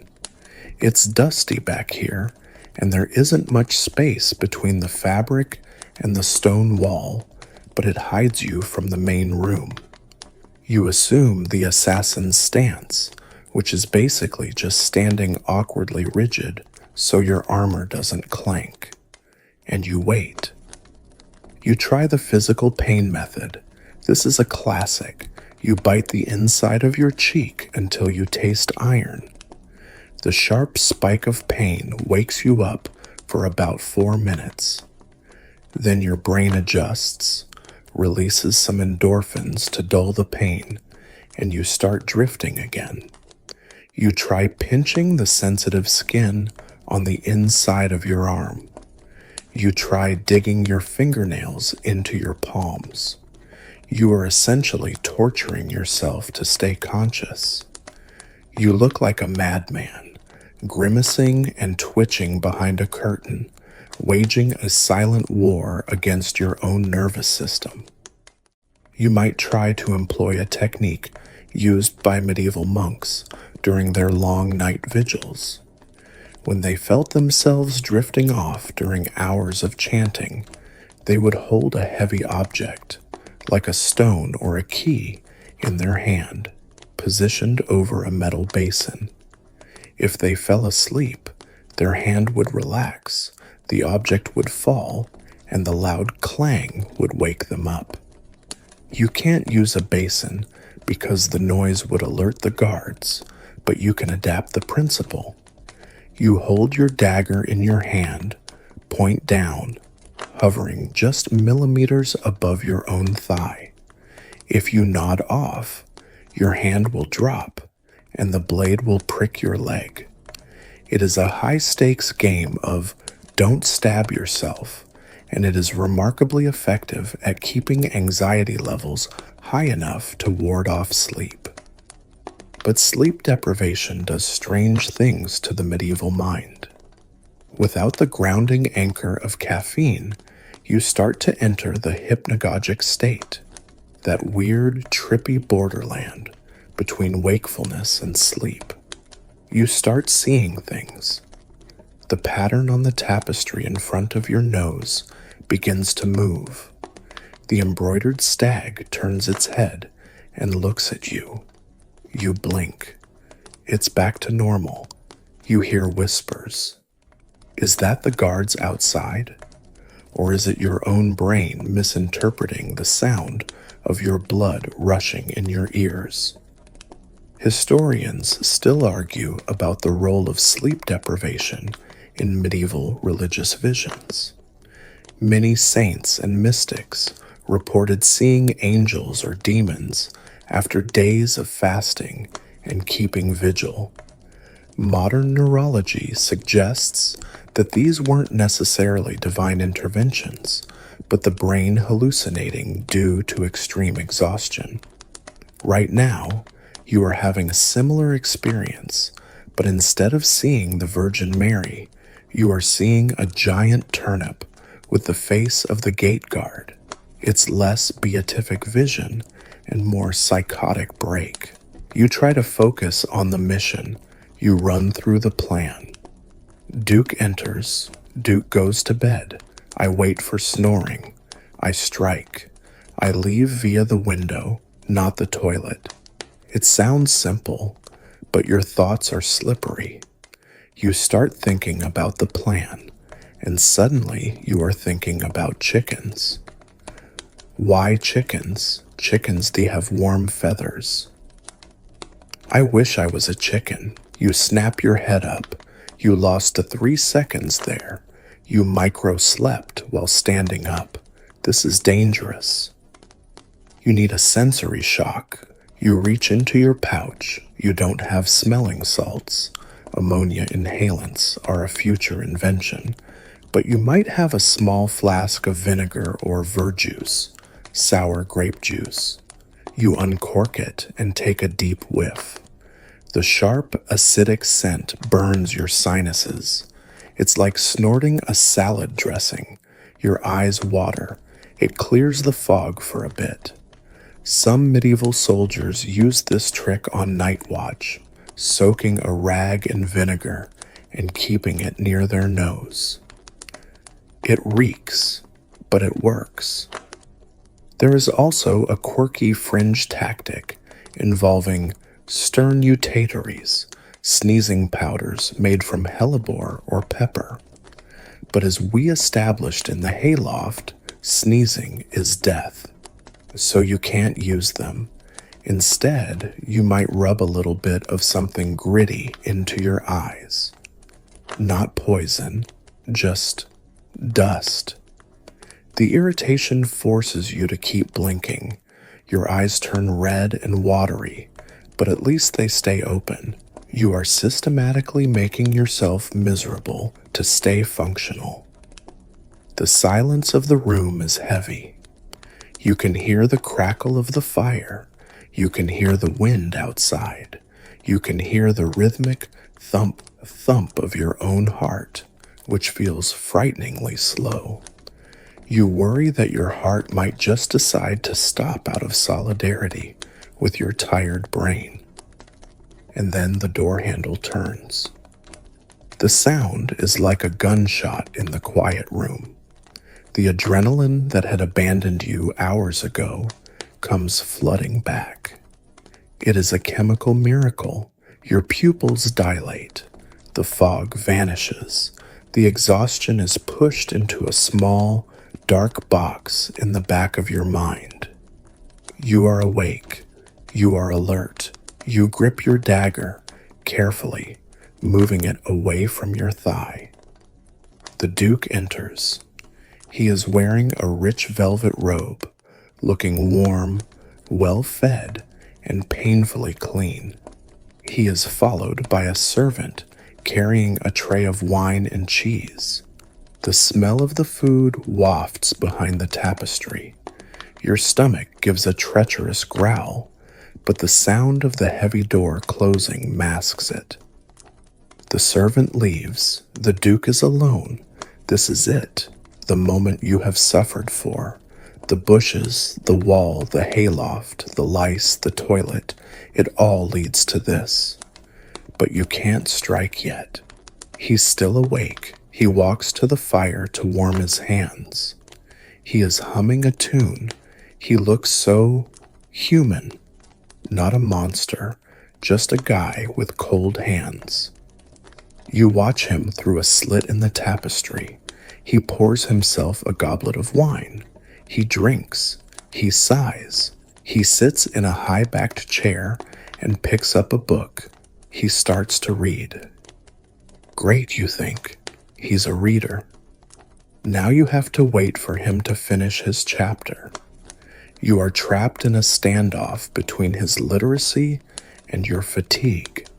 As he reads, the fire warms him and his head starts to nod. He is getting sleepy. You feel a strange kinship with him. Yes, sleep, you urge him mentally. Go to the dark place. His head droops. The book slips from his fingers. He jerks awake, the hypnic jerk, and picks the book up. He's fighting it too. It's a battle of endurance. Who can stay awake longer? The assassin fueled by terror, or the duke fueled by warm wine and a boring book? Minutes stretch into eons. Your legs are trembling. The lice are feasting on your sweat-drenched skin. Finally, the duke gives up. He blows out the candle. He stumbles toward the bed. He doesn't even change into night clothes. Score 1 for sleeping fully clothed section. He collapses onto the mattress. The ropes creak. You wait. You count to 100. You count to 500. You hear the breathing pattern change. It slows. It deepens. Then the sound of salvation. A snore. A loud, wet, rattling snore. He is asleep. You are the only conscious thing in the room. The exhaustion is still there, screaming at you, but you push it down one last time. You step out from behind the tapestry. Your joints pop. You creep toward the bed. The floorboards groan under your weight, but the snoring covers it. You are a shadow. You are a ghost. You are a very tired, very smelly delivery system for a sharp piece of metal. You are standing over the sleeping duke. The room is silent, save for the crackle of the dying fire and the rhythmic, phlegmy rattle of the target's snoring. This is the climax of your movie. You reach for your dagger. You grip the hilt. You pull. Shink. The blade slides out of its leather sheath with a whisper of steel against leather, smooth as silk, silent as a shadow. It glimmers in the low light, wicked and clean. It is a perfect moment. But do you know why that blade slid out so silently? Do you know why it didn't make a sound like a rusty gate hinge screaming in a horror movie? It's not because of magic. It's not because of destiny. It is because you have spent the last 6 months acting as a glorified janitor for a piece of iron. Let's hit pause on the murder for a second to appreciate the sheer, relentless drudgery that made this silent draw possible. Welcome to the war on rust. In the humid, rainy, mud-soaked reality of medieval Europe, iron has a natural desire to return to the earth as orange dust. It wants to oxidize. It yearns for it. And your job, for at least an hour every single day, is to tell the iron no. If you were a knight, you would have a squire to do this for you. A squire would sit by the fire, polishing your mail and oiling your sword while you drank wine and bragged about your jousting skills. But you are a freelancer. You are your own squire. And let me tell you, rust never sleeps. It is the most persistent enemy you will ever face, far more dangerous than the Duke. If the Duke catches you, you die quickly. If rust catches you, your weapon snaps in the middle of a parry, and you die slowly and embarrassingly. Think about what you've been through in the last few days. You sat in a wet nettle bush, Section 1. You climbed a rain-slicked wall, Section 2. You hid in a damp hayloft, Section 6. You climbed up a toilet chute, section 10. Every single one of those environments is a rust factory. Moisture, salt from your sweat, ammonia from the incident in the hayloft. All of these are corrosive agents attacking your gear on a molecular level. If you had neglected your dagger for even 24 hours, the blade would now be spotted with brown pits. If you had left it for 3 days, the rust would have begun to eat the edge, turning your razor-sharp killing tool into a serrated bread knife. If you had left it for a week, the oxidation would have fused the metal to the leather of the sheath. Imagine that scenario. You stand over the duke, you grab the hilt, you pull, the sheath comes up with the dagger, dangling from your belt, flapping around like a leather tail. You tug at it frantically. The duke wakes up. You are standing there wrestling with your own pants. He calls the guards. It's over. So, to avoid this, you have become a connoisseur of grease. You carry a little pot of fat with you everywhere. In a pinch, you might use mutton tallow, which works well but smells like old sheep. If you're fancy, you might use olive oil imported from the south, but that's expensive and tends to go rancid. In desperate times, soldiers and assassins have been known to use earwax or nose grease to lubricate a sticking mechanism.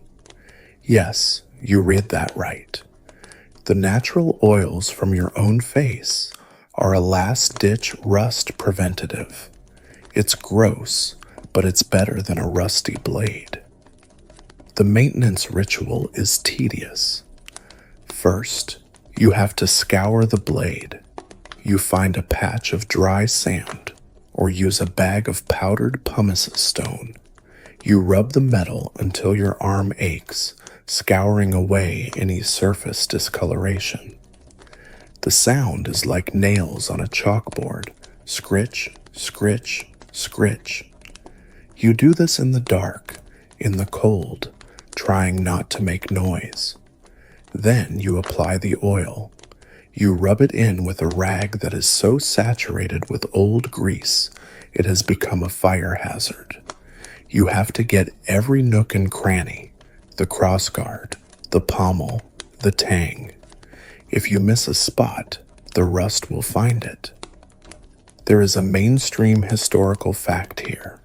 The shiny armor and weapons we see in movies are often inaccurate for field conditions.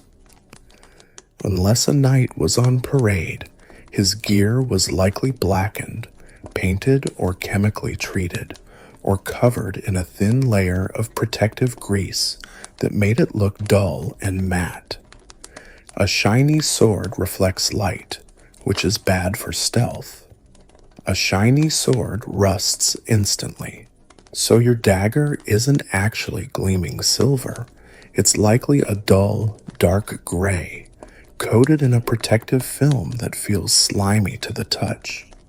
You are holding a slippery bar of metal. Historians still debate the quality of the steel available to the average soldier or mercenary. While the nobility had access to high-quality crucible steel or imported Damascus blades, Wootz steel, a common dagger like yours might be made of sheer steel, layers of iron and steel folded together.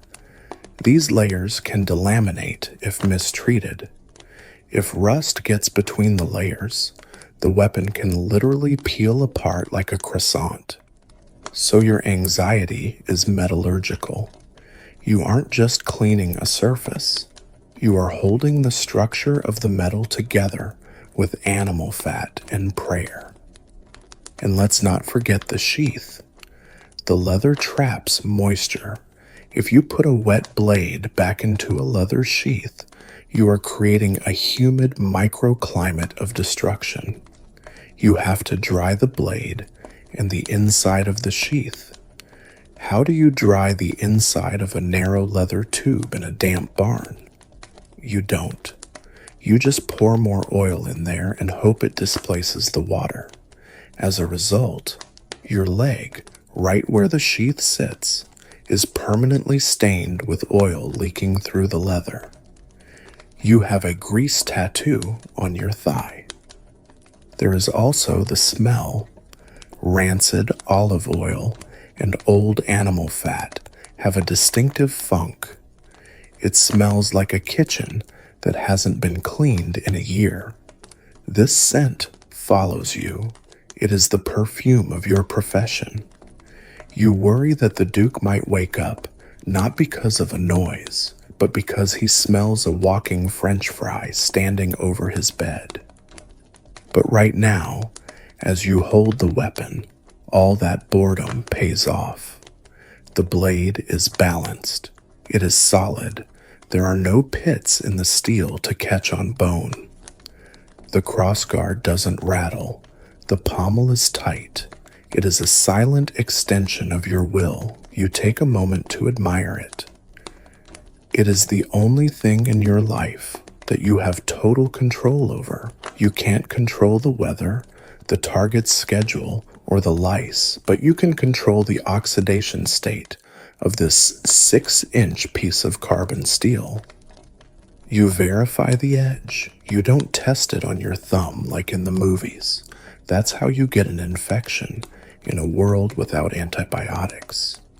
You test it by shaving a tiny sliver of hair off your arm, if you have any hair left that hasn't been rubbed off by the lice.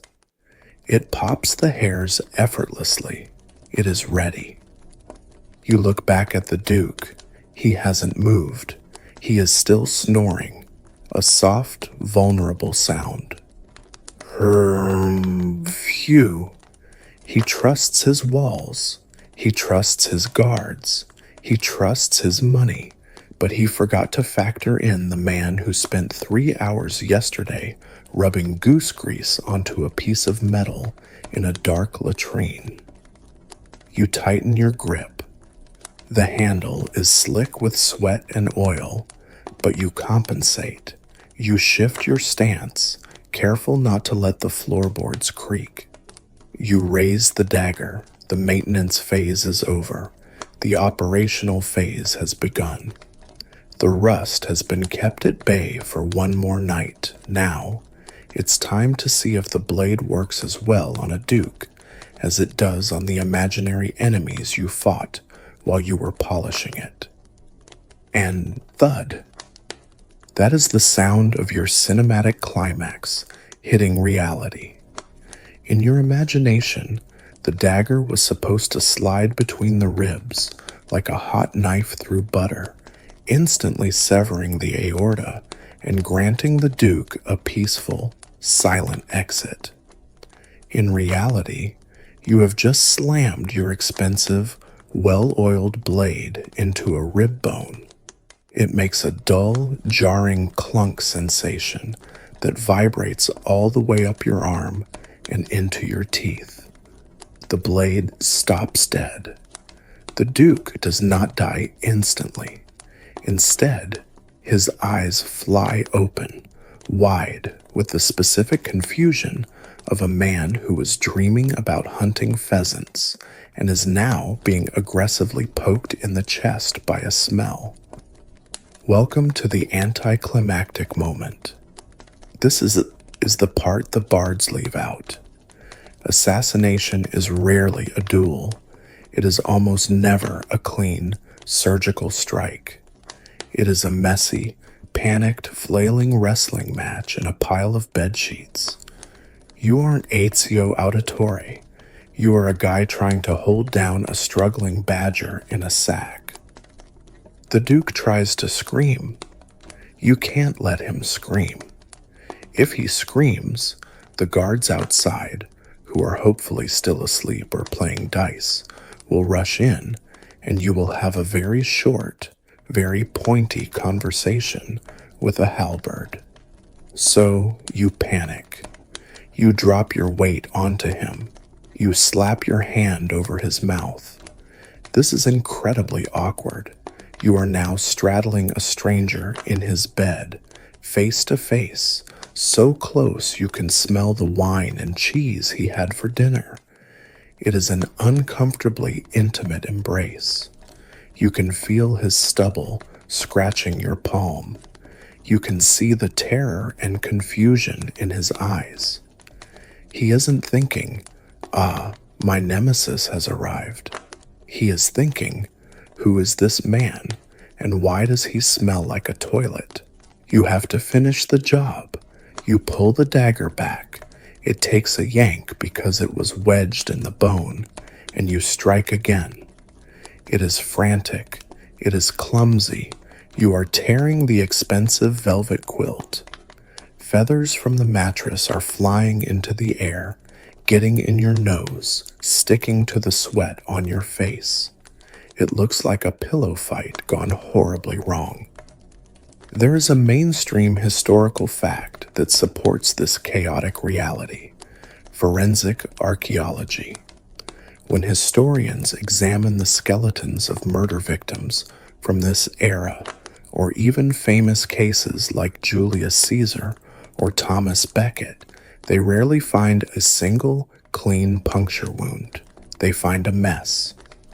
Caesar was stabbed 23 times, but only one wound was fatal.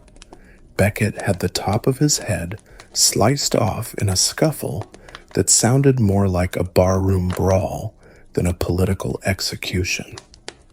The reality of edged weapon violence is that humans are surprisingly durable, and hitting a vital organ through layers of fat, muscle, and bone while the target is thrashing around is statistically difficult. You are playing a game of anatomical lottery, and you keep drawing shoulder blade. The struggle feels like it lasts for hours. In reality, it is probably less than 30 seconds. The Duke flails. He claws at your face. He kicks your shin, the one that still hurts from the wall climb. But he is old, he is tired, and he is unarmed. Eventually, the thrashing stops.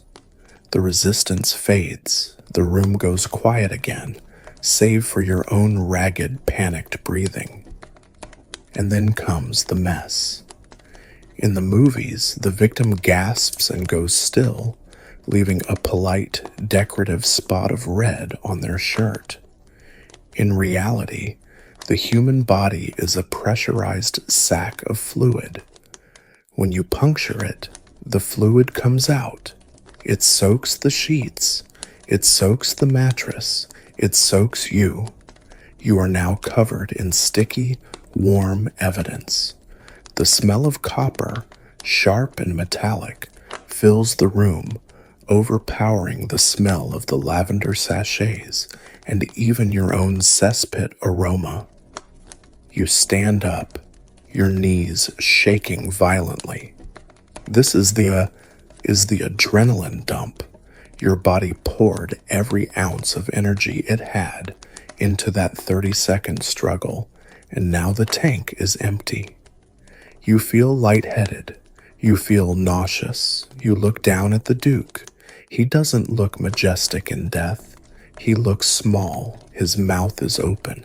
He looks like a pile of laundry that someone spilled paint on. You feel nothing. That is the strangest part.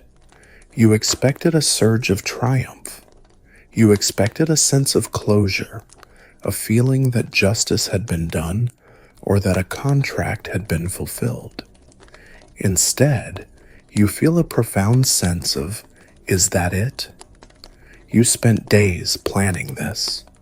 You suffered through the nettles, the rain, the hunger, the boredom, the lice, and the sewage. You built this moment up in your head to be a grand confrontation between hunter and prey. And it ended with a clumsy shove and a ripped blanket. It feels hollow. It feels like you ordered a steak and got a damp sponge. You look around the room. It's the same room. The fire is still crackling. The candle is still unlit on the bedside table. The world didn't change. The sky didn't thunder. You just turned a person into an object. It is deeply, aggressively mundane. Scholars often debate the psychological impact of killing in the medieval period. We tend to assume that because life was harsher and death was more common, people were desensitized to violence. But penitential manuals from the church and court records suggest otherwise. Soldiers and mercenaries often suffered from what we would now recognize as PTSD, ghost sickness, or heart sickness. They sought absolution, went on pilgrimages, or founded chantries to pray for their souls.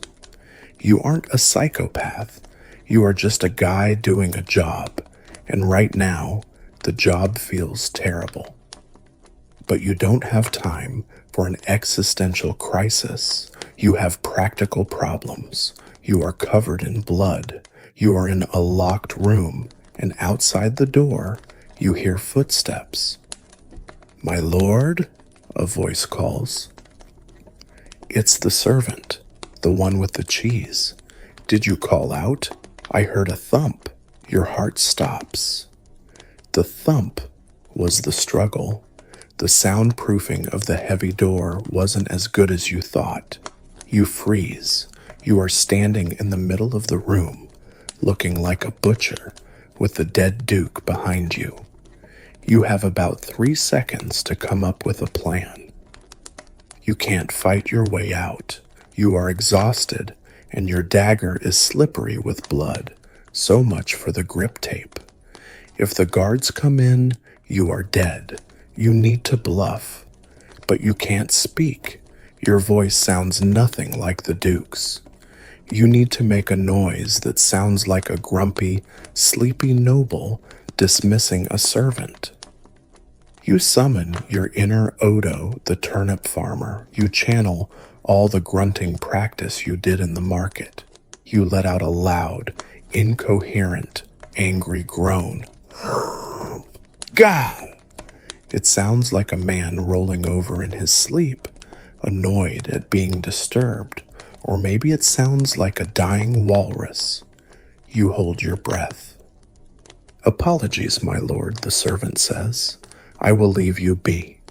The footsteps retreat. You exhale, sagging against the bedpost. That was too close. You look at the Duke. You look at your hands.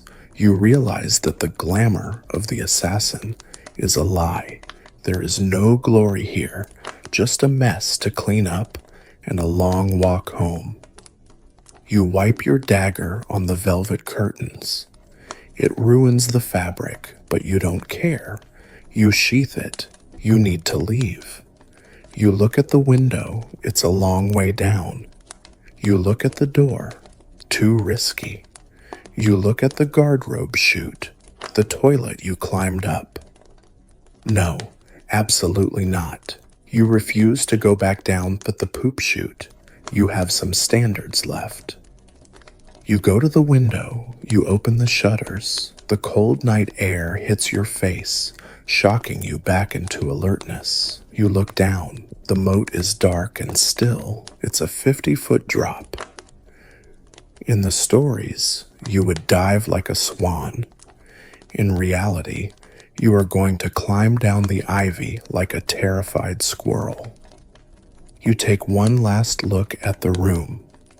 The luxury, the warmth, the dead man. You realize that you will never be clean again. Not really. The lice are still biting. The smell of the sewer is still on your skin. And now, the memory of that awkward, clumsy struggle is etched into your brain. You climb onto the window ledge. The anticlimactic moment is over. Now begins the part where you try not to die on the way home. You are hanging by your fingertips from a twist of English ivy, 30 feet above the ground. In romantic paintings, ivy is sturdy, verdant, and reliable. In reality, it is a parasitic plant that clings to stone with tiny, brittle rootlets. As you put your weight on it, you hear a sickening crrrr rip sound. The plant isn't supporting you.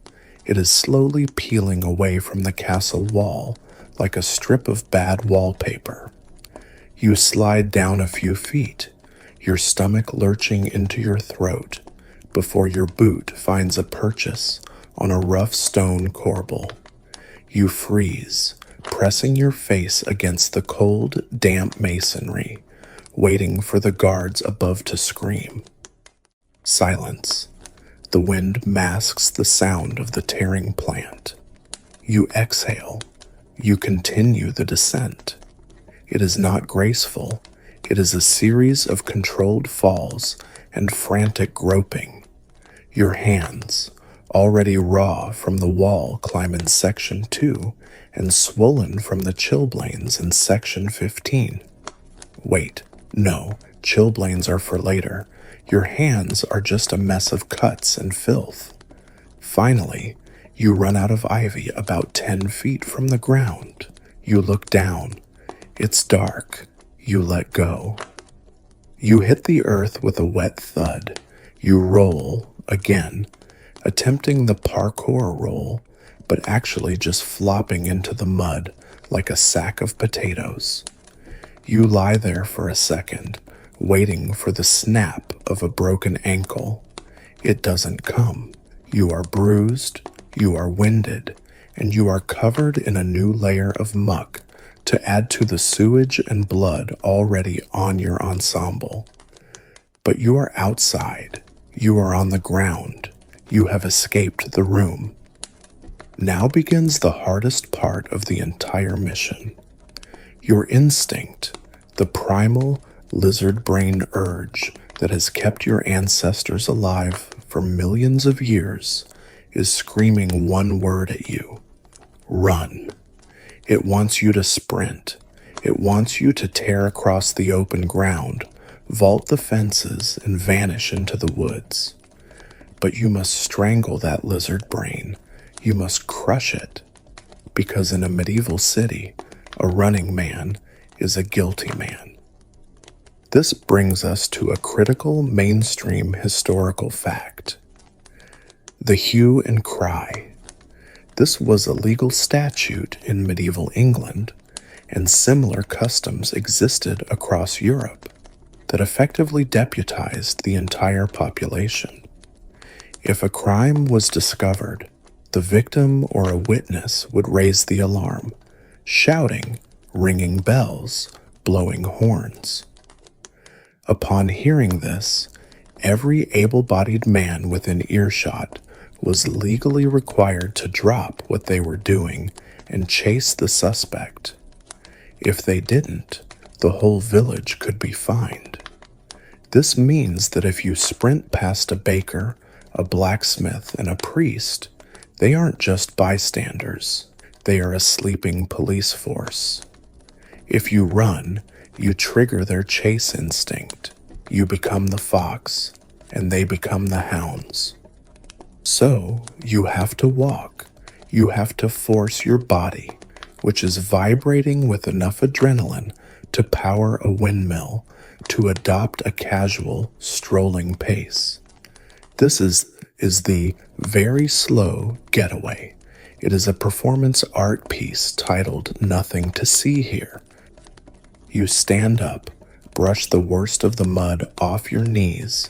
It's hopeless, but it looks normal, and start walking toward the city gates. Your heart is hammering against your ribs like a trapped bird. Thump, thump, thump, thump. It's so loud you are convinced the people in the houses can hear it. You feel like a neon sign that says, "Just murdered a duke." You focus on your gait. Don't walk too fast. Don't walk too slow. Don't limp, even though your knee hurts. Don't look over your shoulder. That last one is the killer. The urge to check behind you is physically painful.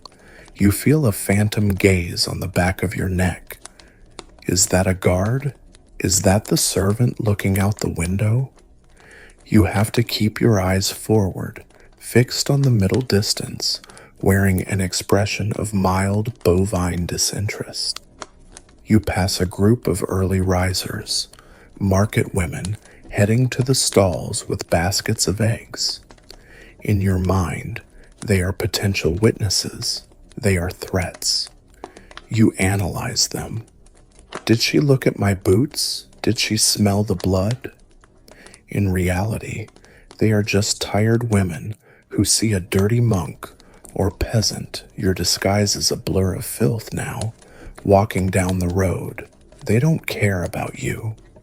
But your paranoia makes every glance feel like an interrogation. You need to change your silhouette. You duck into a shadowy alcove. You take off the monk's robe.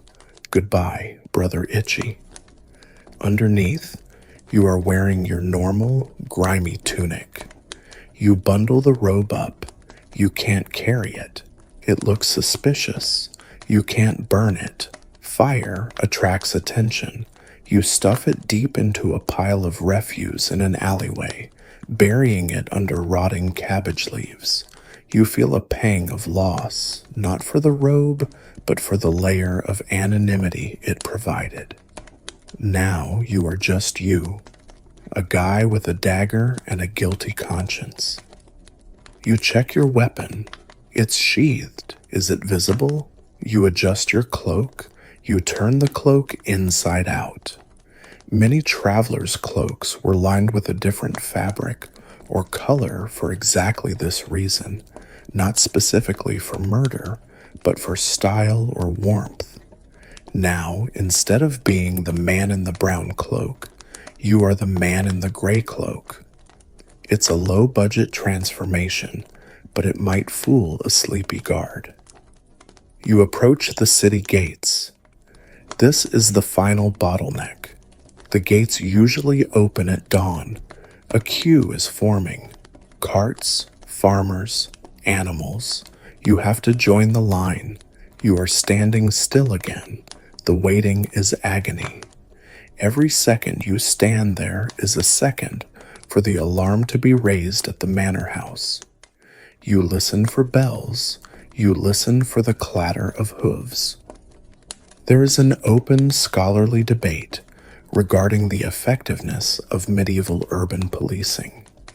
Some historians argue that the night watch was a joke, mostly old men who were forced to do the duty and spent it sleeping or drinking. Others argue that in major cities they were organized, armed, and dangerous, capable of locking down a district in minutes. You are praying for the old men sleeping theory. You scan the gate guards. They look bored. They are leaning on their spears, chatting about the weather. You get closer to the front. You need a cover story. Why are you leaving the city at dawn? Most people are coming in. You spot a group of laborers carrying shovels. You slide in near them. You grab a discarded piece of wood from the ground to use as a walking stick. You hunch your shoulders. You are now generic laborer number 4 heading out to the fields. The guard stops the cart in front of you. He checks the contents. He argues with the driver about a toll. You are sweating. The sweat stings the cuts on your hands. You feel a bead of perspiration roll down your nose. Don't wipe it. Laborers sweat. It's natural. The cart moves on. It's your turn. The guard looks at you. Early start? He grunts. You nod. Fields won't plow themselves. Your voice sounds rusty, terrifyingly loud in your own ears. He grunts again. He waves you through. You walk past him. The space between your shoulder blades itches violently. You expect a hand to grab your shoulder. You expect a spear point in your back. You expect him to say, "Wait, why do you smell like a duke's bedroom?" But nothing happens. You cross the threshold. You are out. You keep walking. You want to run now more than ever. The open road stretches before you, leading to the woods to safety. But you can't run yet. You are still in the visual range. You have to maintain the pace. Left foot, right foot. Breathe. Don't vomit. As you put distance between yourself and the city walls, the physical crash hits you. The adrenaline wears off. Your legs turn to jelly. You start to shake. It's not a tremble. It's a violent, full-body shudder. Your teeth chatter. You feel cold, so cold. This is the shock setting in. You just killed a man and escaped. Your brain is trying to process the enormity of the event, and your body is trying to process the metabolic debt of the last 2 days. You stumble off the road into the tree line. Finally, you are hidden. You collapse against a tree. You slide down until you are sitting in the dirt. You gasp for air, heaving dry sobs that aren't really sadness, just the release of tension. You look at your hands. They are shaking so hard you can't make a fist. You hear a sound in the distance, a bell, a frantic, clanging bell ringing from the city. The alarm. You laugh. It's a dry, wheezing sound. They found him. The hue and cry has begun. Men are grabbing their pitchforks. Guards are shouting. They are looking for a monk. They are looking for a shadow. But they aren't looking for a shivering, broken man sitting under a tree 3 miles away. You have escaped, but you haven't won. You realize as you sit there, listening to the bells, that you have to keep moving. You can't go back to your lodgings. You can't go back to your life. You are a fugitive now. The road is your home. And as the sun fully rises, casting long shadows through the trees, you realize the very slow getaway never really ends. You will be walking away from this moment for the rest of your life. You stand up, your joints screaming, and force yourself to take another step. So you are walking. You have survived the nettles, the wall, the hayloft, the toilet, the lice, the poison, and the botched assassination itself. You have escaped the city and evaded the immediate hue and cry. You are currently a free man. You have a heavy pouch of gold coins, assuming you got paid in advance, which you absolutely should have, and the open road before you. In a movie, this is where the credits would roll. You would ride off into the sunset, perhaps to open a vineyard in Tuscany or retire to a quiet life of contemplation. But this is the Middle Ages, and you are a professional killer. There is no sunset ride. There is no vineyard. There is only the long, paranoid, and decidedly unglamorous reality of having no retirement plan. Let's talk about the pension options for your line of work. Option A. You keep working until your reflexes slow down, at which point you get stabbed by a younger, faster assassin who is just as miserable as you are. Option B. You get caught and executed in a public square, which is essentially a very short, very final severance package. Option C. You try to quit. Quitting sounds easy. You just stop taking contracts, right? But you know too much. You know who hired you to kill the Duke. You know which baron is sleeping with which bishop's cousin. You are a loose end. And in the world of medieval politics, loose ends are tied up with a noose. The people who hired you, the shadowy power brokers, don't want a retired assassin wandering around with a head full of secrets and a mouth full of ale. They want you dead.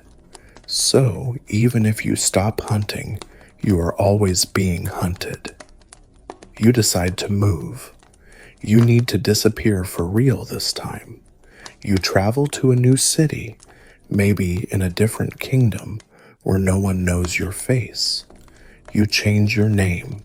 You become Thomas the Weaver. You buy a small loom. You try to integrate. But integration is hard when you have spent the last 10 years training yourself to see every human being as a threat. This is the psychological toll of the career. You have conditioned your brain to be hypervigilant. You walk into a tavern, and while everyone else is looking at the barmaid, you are checking the exits. You are counting the knives on the tables. You are analyzing the line of sight from the gallery. You can't turn it off. You are living in a permanent state of code red. You try to make friends. But normal people talk about normal things. The harvest, their children, the price of wool. You have nothing to contribute. You can't exactly share a funny anecdote about the time you climbed a toilet chute to stab a noble. You are isolated by your own experiences. You sit in the corner, nursing your drink, watching the door. The locals start to think you're weird. There goes old Tom, they say, always looking over his shoulder, probably a warlock. Great, now you're a suspect again. And then there is the physical legacy. Remember the wall climb in section 2? Your knees never really recovered. Every time it rains, which is always, they ache with a deep, grinding throb. Remember the damp haylofts? You now have a chronic cough that sounds like a death rattle. The lice scars on your back still itch when you get stressed. You are 35 years old, but your body is wrecked. You walk with a limp. You have digestion issues from years of stress eating hardtack and questionable stews. You are a physical wreck. Historians still argue about the fate of mercenaries and routiers after their wars ended. Many turned to banditry because they had no other skills. They became the scourge of the countryside, the free companies that terrorized France during the 100 Years' War. But the solo assassin, the specialist, they often just vanished. Some likely drank themselves to death. Some joined monasteries, ironically becoming real versions of Brother Itchy, to seek atonement and sanctuary. The church offered one of the few true retirement plans, immunity from secular law and a bed to sleep in. You consider the monastery. It's quiet. It's safe. But then you remember the lice. You remember the pottage. You remember the boredom. You realize you can't go back. You are doomed to wander the middle ground between the sacred and the profane, belonging to neither. You start to sleep with a dagger under your pillow. Actually, you sleep with a dagger in your hand. You wake up screaming from nightmares about the Duke's face. You develop a tremor in your hands, the shakes. This is fatal for your profession, but it's also annoying for your cover as a weaver. You can't thread a needle because your hands are vibrating with residual adrenaline and trauma. One day, you see a face in the crowd, a man in a hood. He looks at you just for a second. But you know that look. It's the look you used to give people, the assessment, the calculation. Is he an assassin sent to clean up the loose end, or is he just a guy with a headache? You can't take the chance. You pack your meager belongings that night. You leave your loom, you leave your rented room, you hit the road again. This is your life now, a series of temporary stops. You are a shark. If you stop moving, you die. You have plenty of gold, but you can't spend it on anything that matters. You can't buy a home, you can't buy a family, you can't buy peace of mind. You can only buy better boots for the walking. You realize that the real punishment wasn't the risk of execution, it was the loss of humanity. You have become a ghost before you are even dead. You drift through towns, observing but never participating. You watch families laughing, children playing, old men sitting in the sun, and you feel like a different species. You traded your life for a pouch of gold and a story you can never tell. Years pass, you grow old. The paranoia never fades, but your energy does. You get slower, you get tired, you stop checking the exits quite as thoroughly. You start to think, maybe they forgot about me. And then, one winter evening, you are sitting by a fire in a roadside inn. You are tired, your back hurts, you are sipping warm ale, feeling the heat soak into your old bones. You close your eyes for just a moment. The door opens. A gust of cold wind blows in. You feel that familiar chill on the back of your neck. You don't reach for your dagger. Your hand is too stiff, too slow. You just sigh. You know who it is. It's a young man. He's wet. He's cold. He looks miserable. He looks exactly like you did 20 years ago. He has been waiting in a bush outside for 3 hours. He is hungry. He needs to pee.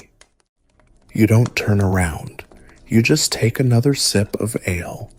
You hope, for his sake, that his dagger is sharp and his aim is true. You hope he oiled it properly. You hope he doesn't hit a rib. Because in the end, the only retirement plan for a medieval assassin is the one you deliver to someone else. You are just passing the torch, or rather, the blade. You smile, just a little. At least you won't have to worry about the rust anymore.